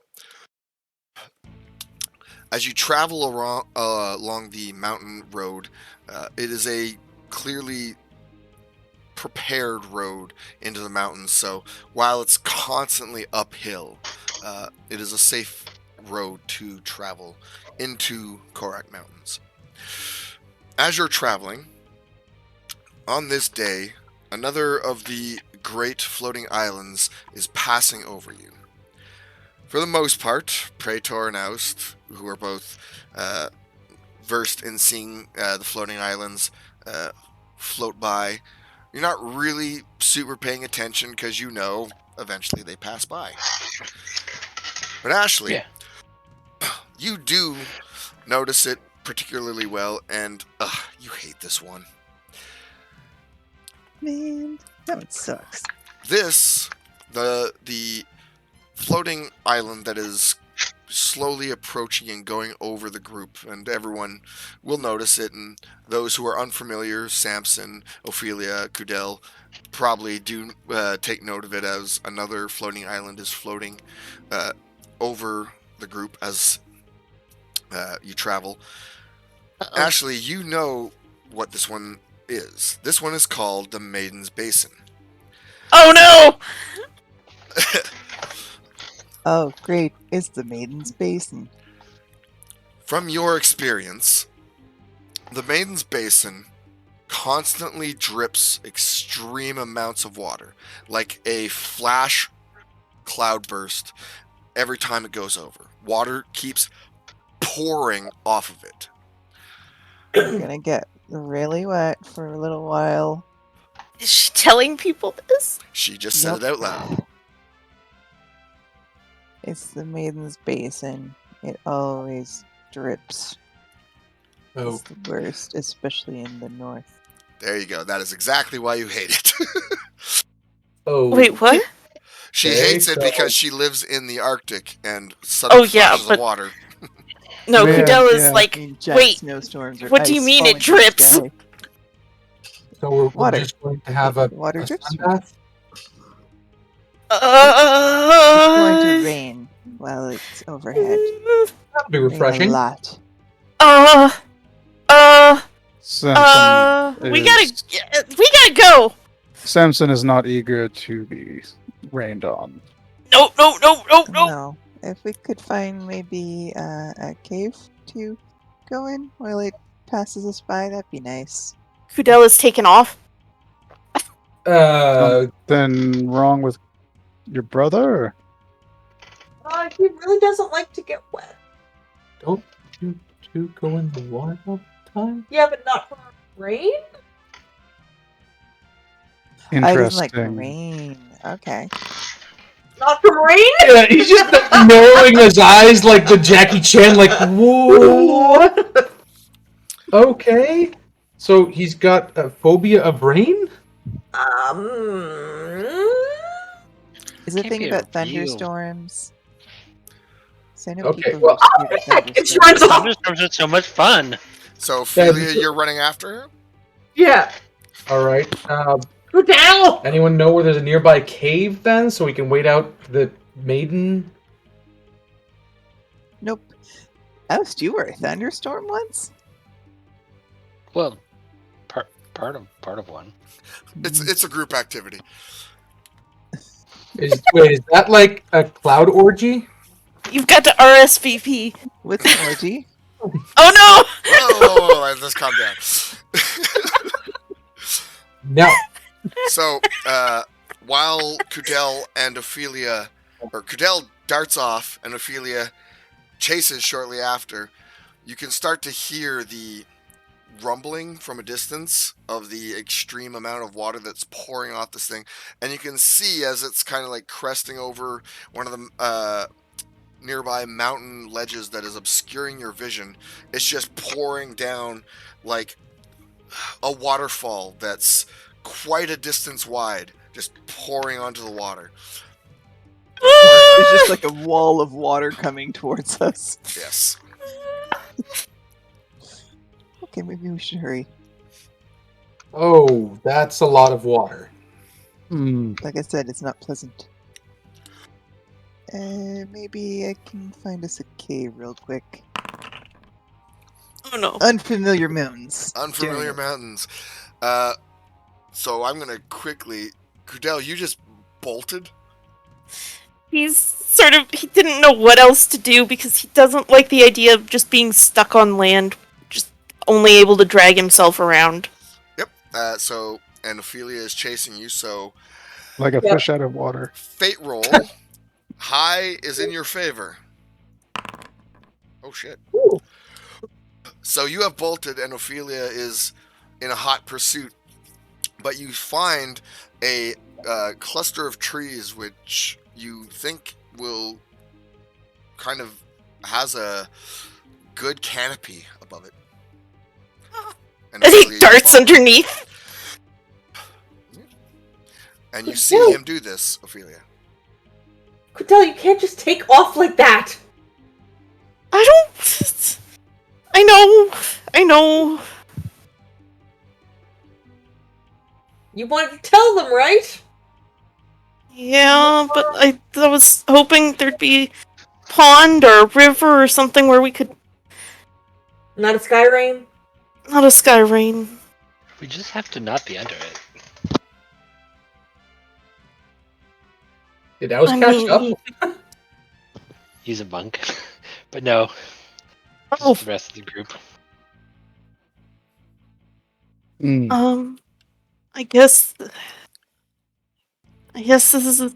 Do you think they'll be heading this way? Oh, we're not that. Like, we're following you, so you probably I know. see us coming. Cudele's saying that. Oh, Yeah, they'll be right behind. Okay. It'll be okay. I hate the dragging yourself around part. Yeah, maybe one of them will be nice enough to carry us. Yeah. Okay. We can do this. We can do this. This is gonna end so poorly. Yeah. You have no idea how magically amazing this is. That you guys, this is a predetermined role for which island you were going to encounter. And the fact that just before this encounter, you were having a should we come out conversation. This is crazy cool. Okay. So Cudele's just still underneath the canopy and waiting for the others alongside Ophelia. Okay, I'll go see them. Just stay there. It's just a little rain. And she's gonna walk out to where they are, probably in the open where the rain's about to hit. Yeah, a lot of you are like decided clearly to follow where the two of them ran off to. The noise is getting louder as the extensive water impacts are getting closer and closer. is it a storm or just like a waterfall? It feels like a quick cloudburst to those who may have experienced it, which out of everyone here would only have been Aust, Praetor, or Ashley. Ashley, like it's very likely in the years Aust spent in the Brotherhood of Clairvoyance that he did experience this, may have just passed it off or wasn't paying attention when this role was occurring. When this role was occurring. Same with Praetor, but Ashley was the one who looked in like, oh, not that one, because in where she lives, it's not only just a big pile of water, it adds to the Deadly. cold. It makes shit very uncomfortable where she lives. But a lot of you go and you see the little cluster of trees that they seem to have found that Cudele seems to be, hiding under, which is strange for coastal folk. Are they afraid of water? Why? And Ophelia is approaching the group. This is going to be a strong storm. Samson can smell it. Good. So I don't want to alarm everyone, but how good are you guys at carrying? Yeah. Did Cudele break his legs?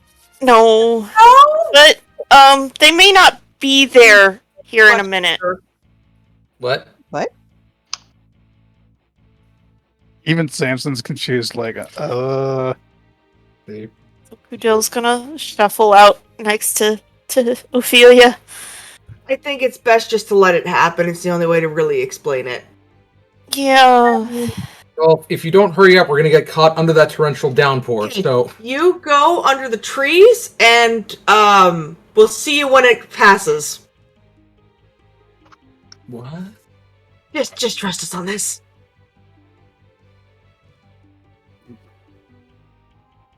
Okay. I hate the flopping. Cave flopping too.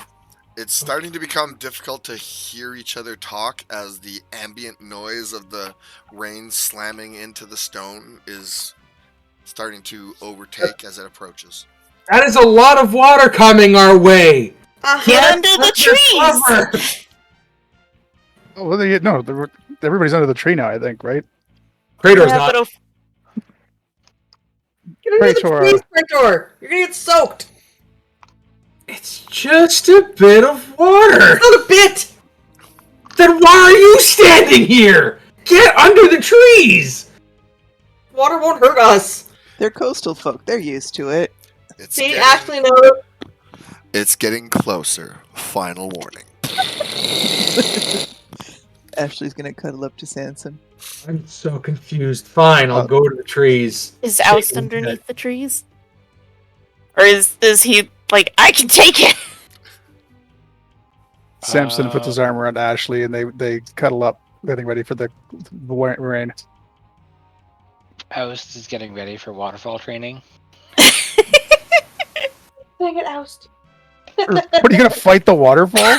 Yes. Oh, he wants to do the thing where you're like underneath the waterfall, meditating under the waterfall. Yeah, Yeah, it's an anime trope. the big anime trope. So you're out in the water too, Oust? Yes. All right. So the Eclipsians are like, we're not getting our fur wet, and everyone else is like, let's go in the water. Praetor got told to go, so he's going. So this is just a mechanical thing, but Oust and the other two it doesn't actually matter to. Do a dex save. Oust? Oust, do a dex save. All right. So as the island goes over, you can start to see this one opening. Oh, I thought that was Oust. Okay, we're good. You see that the island is shaped very much bowl-like. You're uncertain of what's up there, except water continuously falls from this floating island. And as it crosses over, everyone not underneath the canopy suddenly is getting hit by tons and tons of water. It just looks like a super strong storm. Oust, your dex save was a failure. There's so much water that you actually lose your footing and like fall to your knee. But it's brief. It's just like the water passes over you, drenches you, and you just get nailed down because there's a lot of weight. This is why it didn't matter to the other twos, because you're gonna flop over anyway. Yep. We have no choice. Yep. You underneath the trees, you hear the expansive noise of rain slamming onto the trees like a huge torrential downpour starts to hit. But it's the fallout seems to spread around the tree and fall less on you. You all get a little bit of wetness on you, but it's not a whole lot to compared to those who stayed out there. As the water goes by, you see very faint amidst all the water splashing and vapor that kind of creates a little bit of a fog. You see a couple of blue flashes that are really faint and not super bright, but amidst the fogginess, it's just and as the rain goes by and like suddenly it's really immediately back to being a sunny day, you look out and Oust is like on his knee, like wringing his hands, getting all that water off him. And Cudele and Ophelia are gone. Instead, there are these giant fish people. Did you send me on a spirit quest, Samson? This is not Samson's doing. It's the twins. Ophelia, Cudele, where are you? What's up, Ashley? Oh my god, she's adorable. Surprise? You're not human. Oh. No, we're merfolk. Gonna give you a quick sniff. Ah. smells like Water elementals. The water Is that element. you? This is the scent Samson detected when we met. Smells like the big water. Yeah.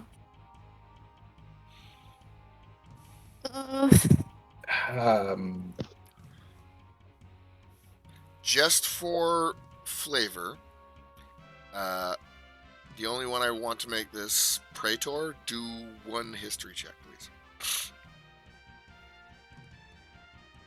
They're murderers. Murderers. No, it's an 8. You're good. Terrible. Continue on as you were going. I am loving this. Samson understands a lot now, Cudele. What did you say to him? There was just There some were- weird stuff in the vision. So, Amongst other things, but he is curious as to why you kept this secret. Is this something that's normally hidden? Do you see many fish people on land? To be fair, Samson's never seen the coast or coastal folk, except for yourselves. We're from the coral, technically. so the water gives you fishtail? Where did your legs go? Oh, Ashley! She has a +2 too. The water, it shows our true forms. This is what we So- normally look like. This is what all coastal folk look like in the water? No. No, this is what merfolk look like. We're from the coast, just not the land side of the coast. From the water Ah, side. Deep in the water so side. are there other coastal folk that take different forms? This one is confused. There's humans who live on the coast, but they're just humans. Oh, okay, so you're just like those cool merfolk you were telling us about. Yeah. Yeah. Oh, okay. Praetor, you okay over there?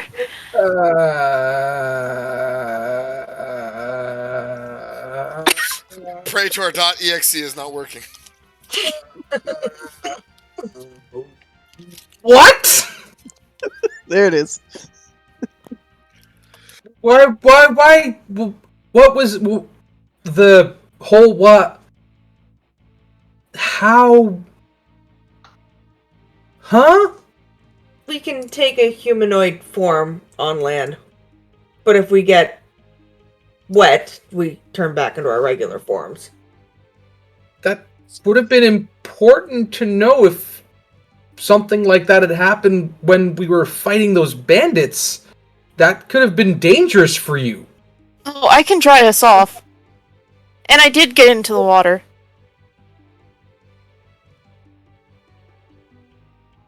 Okay, so It was more dangerous for the bandits.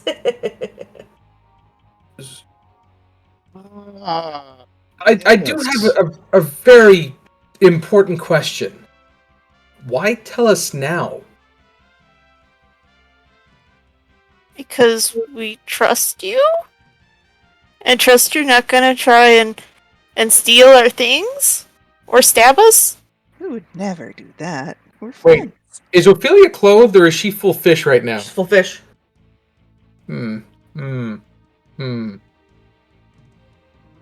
Samson is still confused. Is it not normal for merfolk, not coastal folk, to hide themselves among the humans? Yeah? Wait, they do? Yeah. Yeah? That's how we get shinies. Ah. It's also so that we don't get stabbed. Yeah. At The least our humans- parents think that humans will stab us. Well, they were up on the shores long before we were, so I think it makes the most sense. A lot of different groups have prejudices towards one another. I understand that. That's not the thing that is going through my head right now. Where'd your clothes go? Well, Oh, they're over there! Let's watch the pile of clothing that slid off. Can you maybe put those back on? Do you see the 8-foot-long tail? The top! Put the tops on! I can see your... He's gonna just turn away. I can see you, okay? I mean, I kept my shirt on. Wait.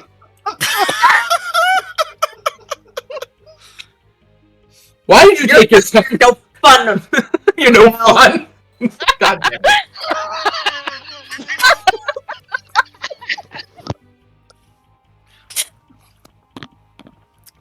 So, Jesus.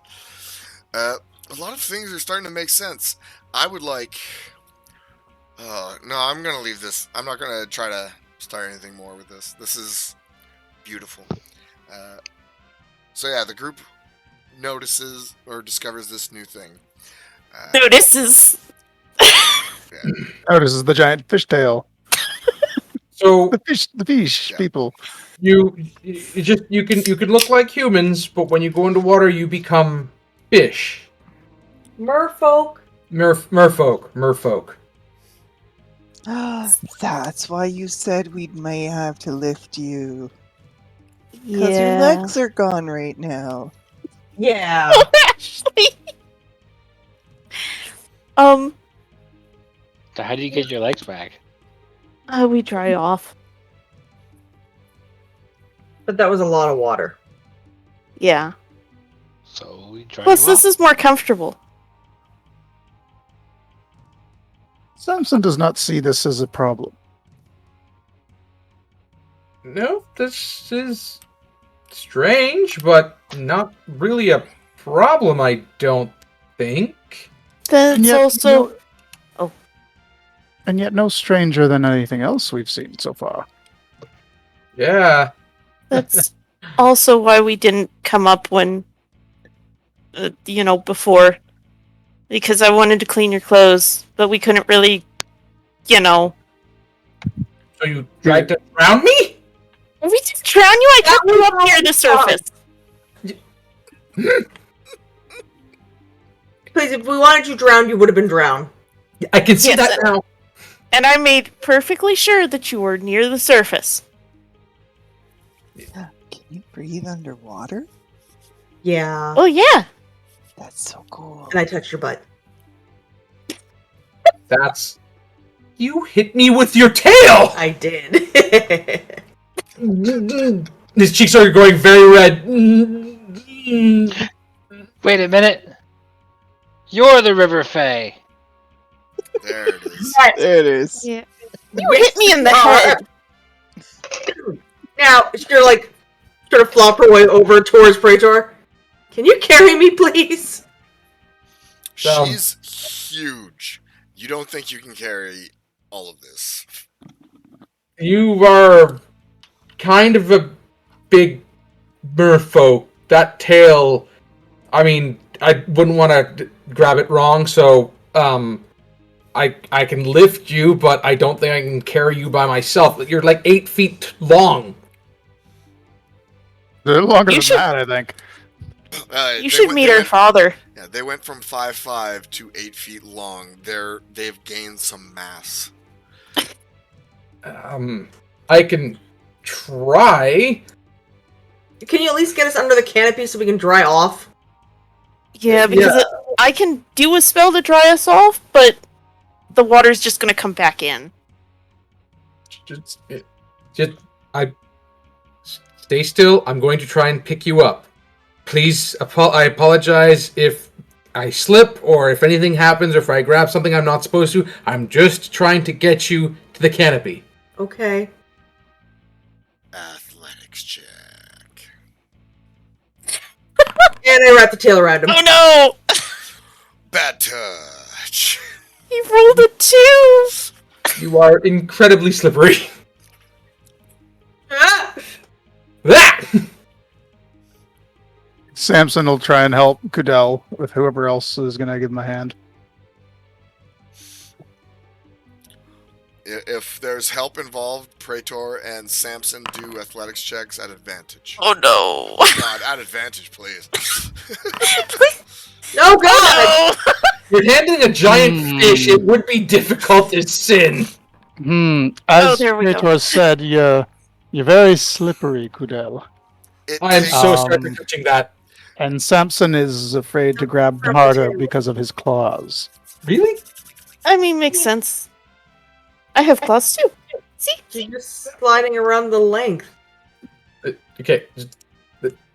All right, under the canopy. I just caught the tail end of that and was like, wait, what? Through some awkwardness and difficulty, the two of you eventually get under the canopy. Ah! Bad touch occurs. Okay. Okay, I can fix this.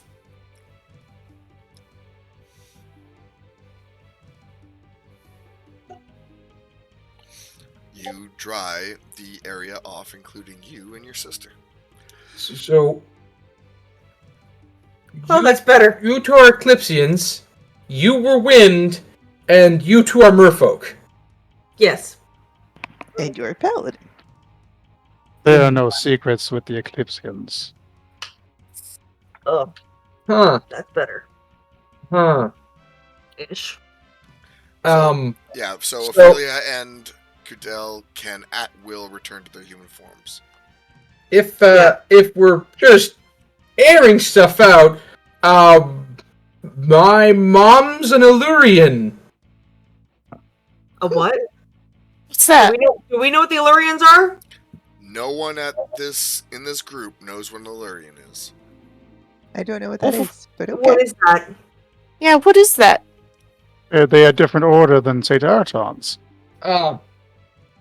It's not a religion thing. It's a well, you're kind of canine like.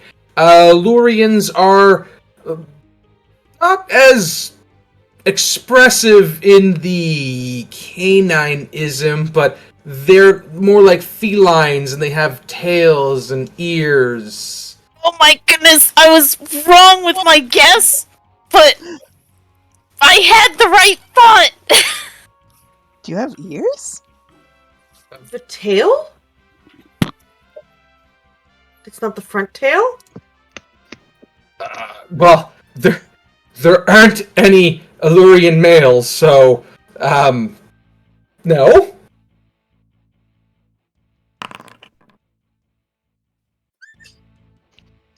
Dun dun dun dun dun. Even Ashley can. Nash is like, uh-huh. Squinty eyes occur from many directions. I think you do have ears. Oh, secrets, Praetor. Praetor, if you have something to share, now is the time.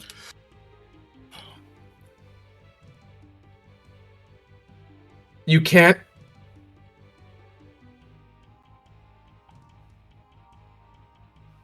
We can't tell anyone? You don't suppose we would keep it a secret? We're a team now. No secrets between teammates. If we are not going to say something about the merfolk, we wouldn't say anything about you either. So fuzzy? That's good. Please stop touching my ears. No. Oh, so has he shown them? Yes. I'm petting them. So he takes off the blue shell that he almost constantly wears, and there's no human ears. Two big brown floppy ears pop up and stretch out into points, and he adjusts his waistband a little bit, and kind of what looked to be the band he uncurls, and a tail unwraps as if it was tucked in like a belt, and it's a long brown tail that's just soft and waving. Oh my goodness, none of us are human.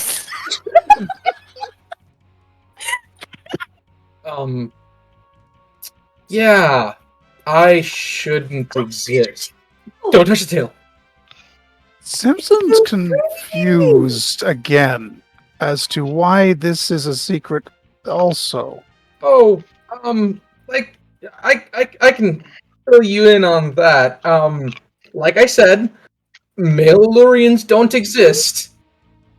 We are, not supposed to exist, and please stop touching my tail. No. But Mm. having ears and a tail is one of the best parts of being an Eclipsian. I don't understand why you have to hide yours. because if certain people were to find out about me, they would send a lot of bad people to bring me back to where I come from to make sure that I make many other Allurians. But your vows. Ah. Yeah. Yeah. Kind of glad none of you know what Allurians are, actually. Actually, I'm going to send John a question. You're talking about making a clutch. More than one. Apparently, male Allurians are very, very fertile. Good for you. Oh. Oh. Oh. Hmm. So, Well, Would that make a fish cat? You just see Cudele just staring off in the distance. they're just glaring at him with red cheeks. You catfish, you idiot.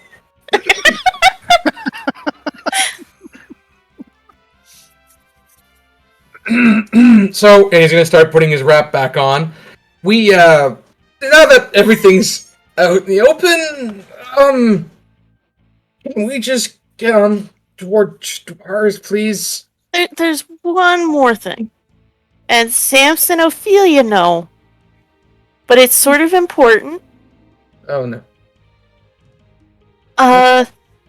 So I'm sort of, helping somebody who's very, very big figure out if something bad is happening. And it's not a big deal, but since we're getting everything out. He's a big deal. Because he's gigantic. Okay. You're helping something big. As long as they're trying to prevent the end of the world, I'm fine with it. Whatever it is. Okay, they're just the Leviathan. It's all good. A what? Leviathan. What is a Gigantic squid. No, not a squid. It's like a whale. Yeah, it's a very large Is it a whale? serpentine whale. Right. Serpentine whale. Giant whale. Leviathan is an interesting spirit creature. Okay. But you thought we were big? He's big. His head's as big as the cathedral. Wow. Yeah. Like his eye is just. And she's like But- making like gigantic motions. But it's not a Bigger big than deal, dragon big. and we won't say anything about you. Right. I think we have to go and train again. House is just like, huh. This whole reveal pleases Samson. You know why, Cudele? Why? Because the first part of your vision has just been completed. So soon. Wow. Huh? Huh? The first part, there was a Precious walked by and said, "Something's on your face," and I felt my face, and my face was in my hand. It was a crisis of identity. A burden of secrecy. But what was Precious doing in your spirit quest? Just walking by and talking. Precious, get out here right now! When did you learn to talk? He pops out of the ring and looks to you like,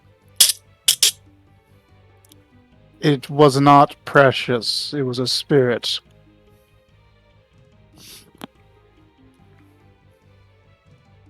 Okay, well.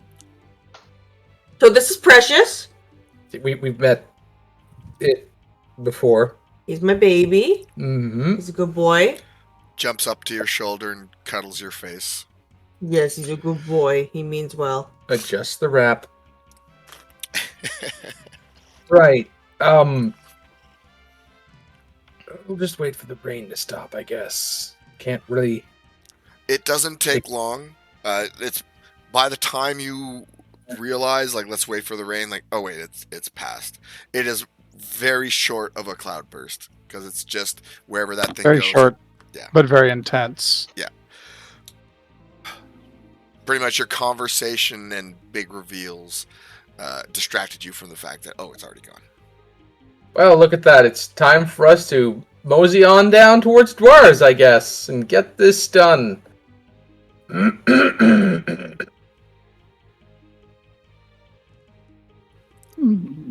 If there's no other RP to be had, I will continue you on. And for added bonus, I will do one final thing before we end the session. Samson's very pleased with the situation. As soon as I get back from peeing, RP amongst yourselves. I'll be right back. He's very pleased with the situation because it gets to sort of everybody's showing trust in each other, and it's showing the validity of Cudele's spirit vision, and actually showed him some affection during the rainstorm. So he's having a good afternoon. Yes. Praetor is doing the awkward walk. He does not boy. know. He does not know if he should have revealed this, and he's just like, "Oh, what have I done? Oh, what have I done? Oh no." The worried walk. Nobody seems at least Samson doesn't seem to be judging. He seems to have been mostly just confused by the necessity of hiding it. About the same for Ashley. It's not a problem, Praetor. The shapely bard is simply just a merfolk. Yep, the very strong tail. Yep. Mm-hmm. You have a tail too. Was I talking out loud?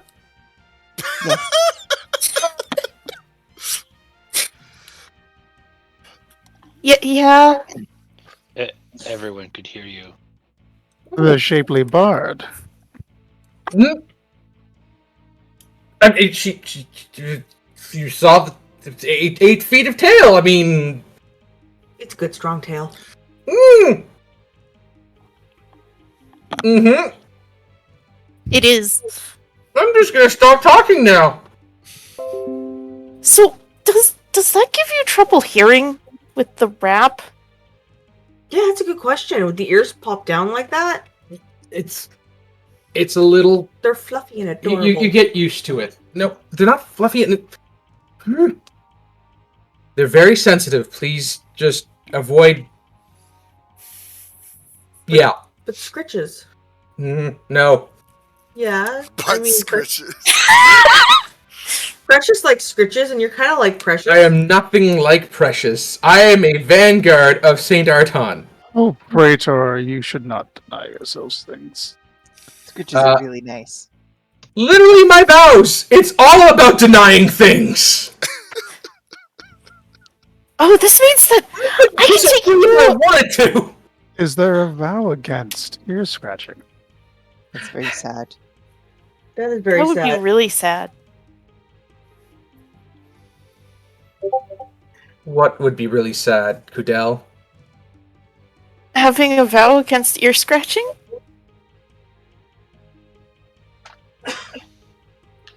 There's not a vow against ear scratching. No. Just like there's not one against hand holding.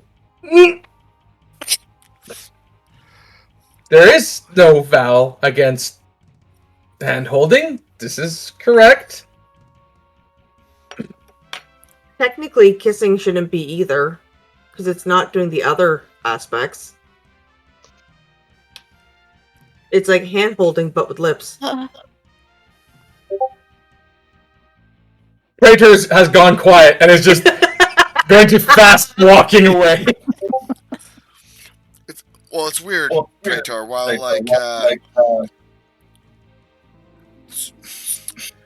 you aren't an animal, you aren't a cat. You have the capability of scratching behind your ears all you want. But for some reason, as soon as Ophelia attempted to scratch behind your ears, there just happened to be a niche there, and it was revealing, or Where's my shirt go? Not revealing, but relaxing. Like, oh, that was good. You got the spot. A Like, revelation. So, Can we make camp, please? yeah. So the traveling continues. A lot has been revealed to the party. New discoveries, new understandings of each other, as Ophelia and Cudele realize that, on top of the fact that everyone in this group seems to be trustworthy and less threatening to you, there's no humans. And for the most part, Mom and Dad only warned you about humans. And the only one who you thought was human is not a human. So you're actually in a really good position. Revealing yourselves here was a good thing. Praetor, you have a sense of trust with these people, clearly. Yep. But they're not what threatens you. Oop. But they're not. You believe them when they say they're not going to out you. Yes. Because I know their secret too. There's a lot of drownings coming from people coming after you. Yeah. Praetor's tail kind of does the Saiyan thing when it wraps around their waist and ties up like a tail. Why his dexterity is so terrible, because he's literally not using his tail. Yep. A perfect understanding. A lot of you get another night's sleep on one of the little side nooks of the mountain path. And Cudele, you've experienced quite a lot in the past week. You experienced the spirit communication method of the Skull Clan Eclipsians. And while you don't understand everything, clearly there was some kind of one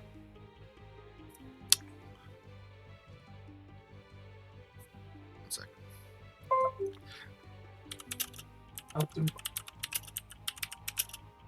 No. What's going on? You get the sensation that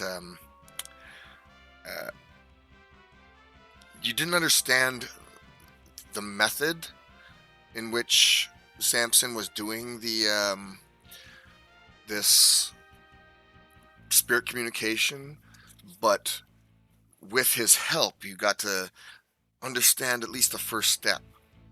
When the one person that wasn't your sister, who did know your identity, told you to check your face, and like, there's an identity issue. Okay, there's an identity issue, and then immediately, like days later, you had the opportunity and you chose to reveal yourself to these people who you decided to be friends. But that's not the only thing. Why am I being spammed with nonsense? Something else that Samson said to you that connected with your mission, your pact with the Leviathan. Samson had mentioned that heartbeat may be something being created or summoned, adding to that ever gnawing sensation you had from previous conversations with the Leviathan, of stuff he's not telling you. I know there's a dwarffish on the way. Dwarffish. Yeah, you know. Rose? Mm-hmm. Oh no. Yep. You're not there yet, but that's true. Wait, what? So, yeah, Rose is in Oh Dwarves. no. So, No, he's saying because Rose and Cudele. Mm-hmm. Cudele might have a baby. So, Cudele, would you like Yes. to follow through with the previous engagement? Yes, but it's a bit late. This is where we're going to end it. I'm just going to do this, Okay. and then we will be ending it. Okay. So yes? Okay. So, the orb appears in your hand, and you become in contact with the Leviathan again. Hey. The welcoming sensation returns. So a lot's happened. I can't say some of it because I promised not to. But they know what we are now. A sense of worry for your well-being appears. They seemed really okay with it. And seemed really nice to me and Ophelia and even helped us out of the rain.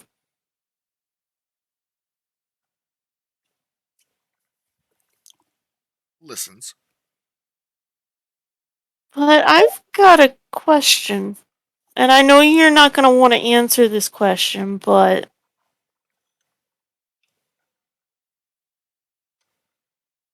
you haven't been telling me everything.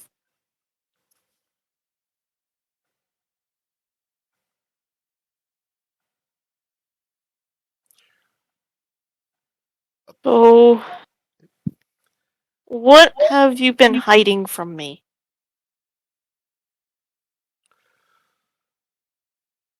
Sorrow returns. Deep sorrow. But Yes. acknowledgement of a pact made to give you information when you ask for it, because it has sent you on a dangerous mission.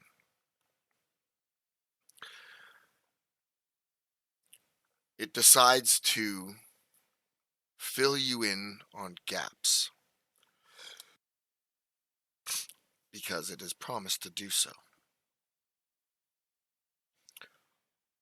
It has reminded you of the reason it sent you here, the reason why it imbued you with powers while you were up here. It believes that something old may be returning. Memories flash through your mind. Memories you recall from that first dream you ever had before encountering this entity.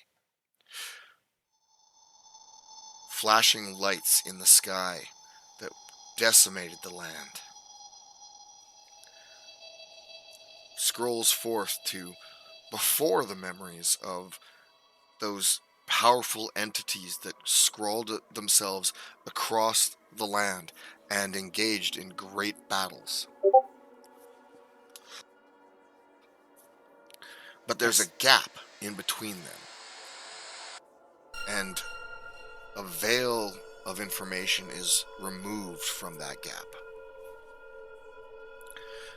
It returns you to the memory of watching as countless lights crashed down from the sky and destroyed an entire landmass. You watch from your watery surface, now through your knowledge of this interaction between you and the Leviathan, you realize you are reliving it through its eyes. You witness as the landmass is just turned to rubble in an aggressive, hate-filled assault of light that just crashes and annihilates this thing. You swim down. This is new. This didn't happen before in the last dream. You swim down, and over a period of time, you're not sure how long, but a little bit of time passes as you go down, and you are joined by many others of your kind as you approach this sunken continent. You are looking into why this landmass has entered into your domain. Your elders, giant, massive creatures that dwarf you, swim forth and look in, and your minds extend themselves. Every living thing that was on that island no longer emits a mental image for you to grasp. You cannot commune with anything like them.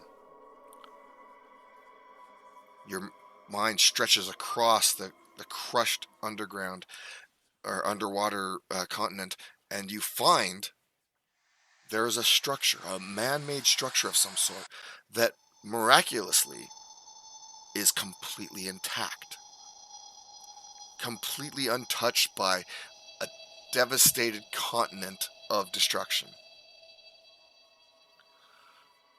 Your minds move towards it and try to figure out, why did this man cave of some sort survive? Magic is permeating it. Uh-oh. And deep within is a power your own elders have not sensed in ages. Pure, concentrated water magic. Infinite in its power source. As if all the universe's magic, at least that of the water element, is congealed into one spot. Suddenly something above you on the surface breaks the water. You're not sure what this thing is, but you've sensed it before. It's part of the conflict on the surface. This large creature swimming down into the rubble. Massive in size. It approaches this untouched building. And the first thing all of you notice is this surface creature isn't suffering from pressure or a lack of oxygen. This massive creature is untethered by mortal constraints. At least not mortals that you understand. It approaches the untouched, destroyed building and moves towards this power source. You are unsure of what occurs next, but unbelievable fettered energy explodes from that point. Whatever it was that swam down is dead. Completely destroyed. And all of the power from that one point has transformed into something else. The Leviathan dubs this the moment the creatures began to appear. As the water clears from the massive explosion, the Leviathans in the little pod that you are in see a creature. And I'm going to send you a picture because this is the image that you see.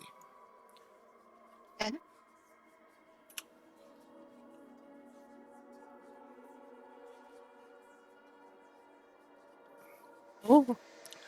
You see it? Yep. That creature appears in the rubble of that explosion. And it peers down at the pod of Leviathans. Cold is its mentality. Brilliant. Unquestionably intelligent. But it has no need for you.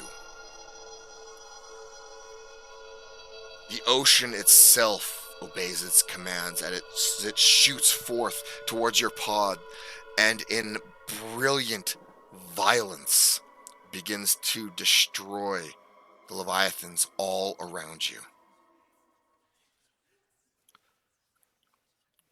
your elders move you away, and you see as their intensive bodies whip around, and this whip causes immense tidal waves on the surface in an attempt to push this creature away from them. But it is nothing but water magic. It bolts towards them and eviscerates them with this large sword-like appendage upon its face. This is the beginning, the first of these empowered creatures that began to spring up and decimate the world above. Its family, your family, has been destroyed. You were chosen because you have a love for your family. And if something like this is to return, worse things will happen.